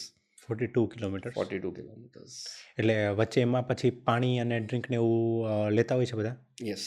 So Tata Mumbai marathon or any organised marathon તમે જોતા હો છો તો એ લોકોના સારા એવા સપોર્ટ સ્ટાફ હોય છે કે જે તમને હાઇડ્રેશન, પાણી આપતા હોય છે, અને દર 2 કે 3 કિલોમીટરે સ્ટેશન્સ આવતા હોય છે. એટલે સારું એવું તમને એની અંદર સપોર્ટ મળી રહે. ઇન્ટરેસ્ટિંગ. તો આના માટે ઘણી બધી તૈયારીઓ થતી હશે ને પહેલાં, કે તમે 42 કિલોમીટર્સ માટે તમે જવાના છો, બરાબર? તમે મતલબ મેન્ટલી બી પ્રિપેર થવું પડે આના માટે, અને ફિઝિકલી બી પ્રિપેર થવું પડે. યસ. તો શું પહેલાં શું પ્રિપેરેશન તમે કરો? સો પ્રિપેરેશનમાં એવું જ છે કે તમે અલગ અલગ ટાઈપના રન્સ કરતા હો છો. સવારે વહેલા ઉઠીને લોંગ રન્સ કરવાના હોય છે. તો ત્યાં હું સુરત રહું છું, એટલે સુરતથી ડુમસ અને પછી પાછું રિટર્ન. એટલે આ એક જનરલી વીકેન્ડની મારી એક્ટિવિટી બની જાય છે, 3 કલાકની 3.5 કલાકની, કે ભાઈ you go for long runs. પછી સ્ટ્રેન્થ ટ્રેનિંગ હોય છે તમારી, એટલે સ્ટ્રેન્થ ટ્રેનિંગની અંદર તમે you build up your muscle અને એન્ડ્યોરન્સની power. You have to give time to this, અને I take it up as a hobby. એટલે કદાચ જો પોતાના ફિટનેસના માટે 1-1.5 કલાક ઓન એન એવરેજ રોજ આપવાના હોય તો મને કંઈ પણ ખોટું નથી લાગતું એમાં. મહિરભાઈ, હમણાં જે આપણે મેરેથોનની બધી વાત થઈ, બરાબર, તો અત્યાર સુધીમાં ટોટલ કેટલી મેરેથોન તમે કમ્પ્લીટ કરી છે? પછી એ હાફ હોય કે ફૂલ હોય કે ટોટલ? સો ટોટલ ફૂલ મેરેથોન મેં અત્યાર સુધી 6 કરી છે, અને ફૂલ મેરેથોન 6, મતલબ જે 42 કિલોમીટર, 42 કિલોમીટર્સ. મતલબ એ બધી રિસેન્ટલી જ કરી કે? નહીં, મેં પહેલી ફૂલ મેરેથોન કરી હતી 2019માં, અને ત્યાર પછી every year I have been doing 1 marathon. Okay. અને હાફ મેરેથોન હોનેસ્ટલી નથી કાઉન્ટ હવે, કારણ કે ફૂલની તૈયારીમાં જ કેટલા હાફ થઈ ગયા, ઓફિશિયલ અનઓફિશિયલ બંને. પણ હું કદાચ એપ્રોક્સિમેટ ફિગર મૂકું તો કદાચ 70-80 જેટલી થઈ ગઈ હશે હાફ મેરેથોન. 70-80? યસ. ઓહો, નાઇસ નાઇસ. કારણ કે જે તમે કીધું કે ફૂલની તૈયારી માટે હાફ થઈ ગયા, એનો મતલબ શું? સો તમે જ્યારે 42ની તૈયારી કરતા હો તો તમે માઇલેજ બિલ્ડ કરતા હો, અને તમે 30, 34, 35 કિલોમીટર્સ સુધી રીચ કરતા હોવ છો એની ટ્રેનિંગ માટે. એટલે બહુ વખત એવું હોય છે કે જ્યારે વચ્ચે કોઈક હાફ મેરેથોન આવતી હોય ઓફિશિયલ, તો તમે રજિસ્ટર કરો એને as a part of your training also. અને એના સિવાય અનઓફિશિયલ પણ બહુ વખત એવું હોય છે કે જ્યારે હું સવારે રન કરવા માટે જાઉં છું અને આઈ ક્રોસ 25-30 કિલોમીટર્સ, એટલે એ ઓલમોસ્ટ હાફ જ થઈ ગઈ. એટલે એ થઈ ગઈ ટેકનિકલી. હા. તો જે હાફ મેરેથોન હોય એની અંદર બી જે લોકો કમ્પ્લીટ કરે એમને મેડલ્સ ને બધું મળતું હોય છે? યસ. ઓકે. અને ફૂલમાં તો obviously so full medal is very critical, અને આઈ થિંક મુંબઈ મેરેથોનમાં જેટલા લોકો રનર્સ છે, ઓર ઇવન નોન રનર્સ, તમે હમણાં જોયું હોય જે ટાટા મુંબઈ મેરેથોન થઈ છે 3 દિવસ પહેલાં recently, so there are a lot of emotions attach to it. અને તમે કદાચ રીલ્સ કે એવું કંઈક જોતા હોય ઇન્સ્ટાગ્રામ પર, તો you C a lot of human emotions coming out. કે આજે કદાચ બહુ બધા લોકો શું છે, મેરેથોન, ફૂલ મેરેથોન ખાસ કરીને એ પર્સનલ પ્રૂવિંગ ગ્રાઉન્ડ તરીકે યુઝ કરે, કે આજે લોકોને લાઈફની અંદર બહુ બધા ચેલેન્જીસ હોય, સ્ટ્રગલ્સ હોય, કોઈકના મેં હમણાં વચ્ચે એક પોસ્ટ જોયો હતો કે કોઈકને આર્થરાઇટિસ હતું, અને steel they have manage to complete 42 kilometres in Mumbai marathon. એટલે આ એક બહુ ઇમોશનલ જર્ની બની જાય છે, અને પોતાના સ્ટ્રગલ્સ હોય, પોતાના ચેલેન્જીસ હોય, ને કશે ને કશે આ ઓવરકમ કરવા માટે પ્રૂવિંગ ગ્રાઉન્ડ યુઝ કરે છે મેરેથોન. અને that is a very emotional feeling for them. હું પર્સનલી પણ જોઉં તો આ છેલ્લા 3-4 દિવસથી આફ્ટર કમ્પ્લીટિંગ ધી મેરેથોન એક ઇમોશનલ હાઈની ઉપર તમે રહો છો, અને that's why the medal becomes very important and emotional for you. So this is the full Tata Mumbai marathon. અને ધીસ ઇઝ યસ. અને આ તમારા માટે એક બહુ પર્સનલ, દિલને નજીક રહે એવું વાળું પોઝિશન છે. એક આમ એ જે લોકો મેરેથોન રન કરતા હશે એમના માટે એક અચીવમેન્ટ છે. યસ. એક બિગેસ્ટ અચીવમેન્ટ. કેમ 2 મેડલ? ખબર ના પડી. સો એક તમારા માટે છે, ઓબ્વિયસલી તમે કમ્પ્લીટ કર્યું છે તે, અને બીજું એક ટાટા મુંબઈ મેરેથોનમાં એ લોકો એક ઇન્સ્પિરેશન મેડલ આપે છે, કે જે વ્યક્તિએ તમને ઇન્સ્પાયર કર્યું છે આ મેરેથોન કમ્પ્લીટ કરવા માટે, that is dedicated to them. અચ્છા, ઓકે. એટલે એકની અંદર ઇન્સ્પિરેશન લખેલું છે ને એકની અંદર ફિનિશર લખેલું છે. યસ. નાઇસ. એકચ્યુઅલી આ બહુ જ મેરેથોન વિશે આજે મેં પહેલી વાર પોડકાસ્ટમાં વાત કરી. બહુ ઇન્ટરેસ્ટિંગ છે. ના, ડેફિનેટલી હું બી કંઈક હું ટ્રાય કરવાનું વિચારી રહ્યો છું આજ પછી. ડેફિનેટલી.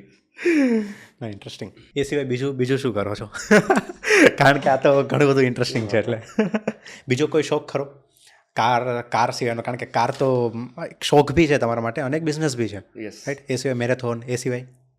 સો મને એસ્ટ્રોનોમીનો શોખ છે. સો મારી પાસે ઘરે એક ટેલિસ્કોપ છે, જેની અંદરથી જનરલી તમે રાતના ટાઈમે જોતા હો, અને ખાસ કરીને હમણાં વિન્ટર્સના ટાઈમે તો તમને સારા એવા પ્લેનેટ્સ, જુપિટર છે, સેટર્ન છે, ઇવન એ લોકોના મૂન્સ છે, આ તમને દેખાય છે. તો એક નાનપણથી આ શોખ હતો, અને એ હજુ સુધી એઝ અ હોબી મેં રાખી છે. મૂવી જોવાનો એવો શોખ ખરા? મૂવીઝ જોઈએ છે સેટરડે નાઇટ, જનરલી મૂવીઝ કેવું કંઈક ઘરે થતું હોય ક્યાં તો બહાર જતું હોય છે.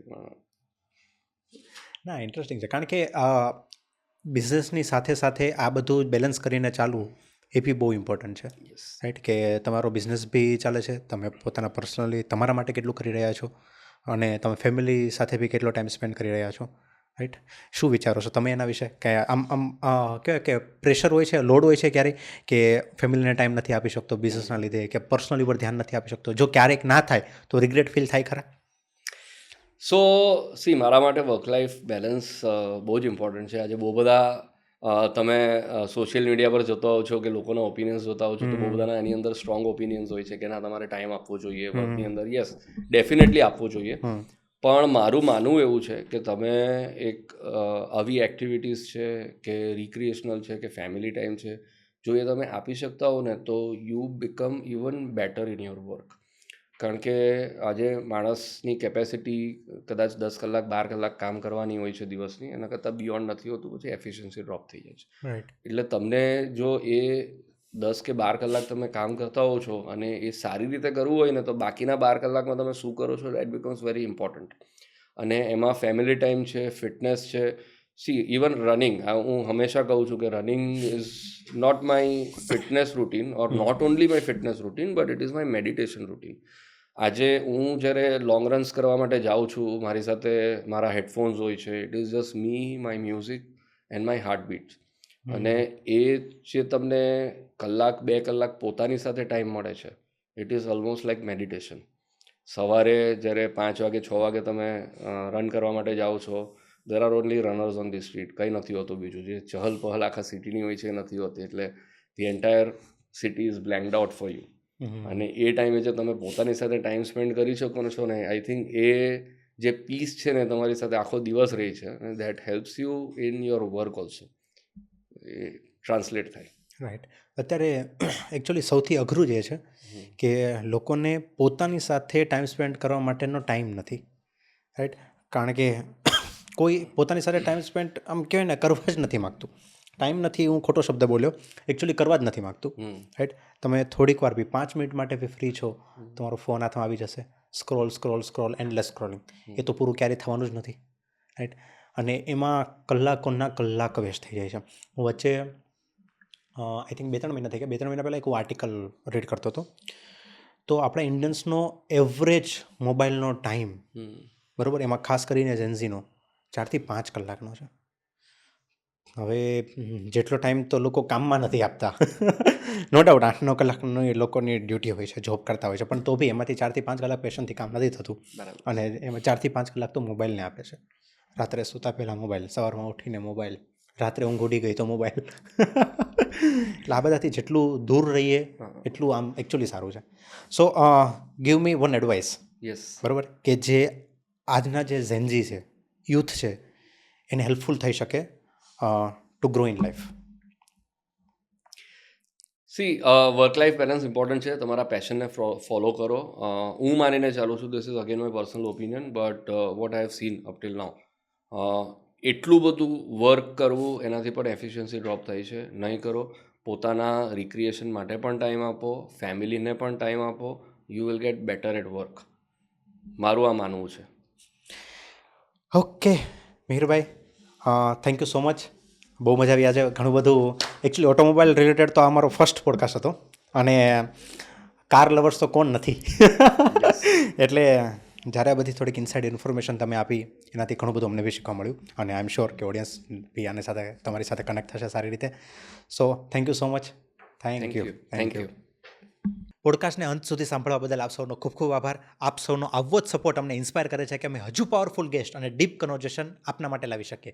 જો તમને આ એપિસોડ યુઝફુલ લાગ્યો હોય તો અમારી ચેનલને સબસ્ક્રાઇબ કરો અને શેર ઇટ વિથ સમવન જેમને આ પોડકાસ્ટ સાંભળવાથી લાઈફમાં હેલ્પ થઈ શકે. અને હા, કમેન્ટમાં ફીડબેક પણ જરૂર આપજો. તમે જ અમને જણાવો કે અમે કયા નવા ગેસ્ટને બોલાવીએ અને કયા નવા ટોપિક પર વાત કરીએ, જેથી તમને આ પોડકાસ્ટમાંથી સાચી વેલ્યુ મળે અને તમારા જીવનને ઉપયોગી બને. આવતા એપિસોડમાં ફરી મળીશું. Until then keep listening to the Sagar Kathrotiya show.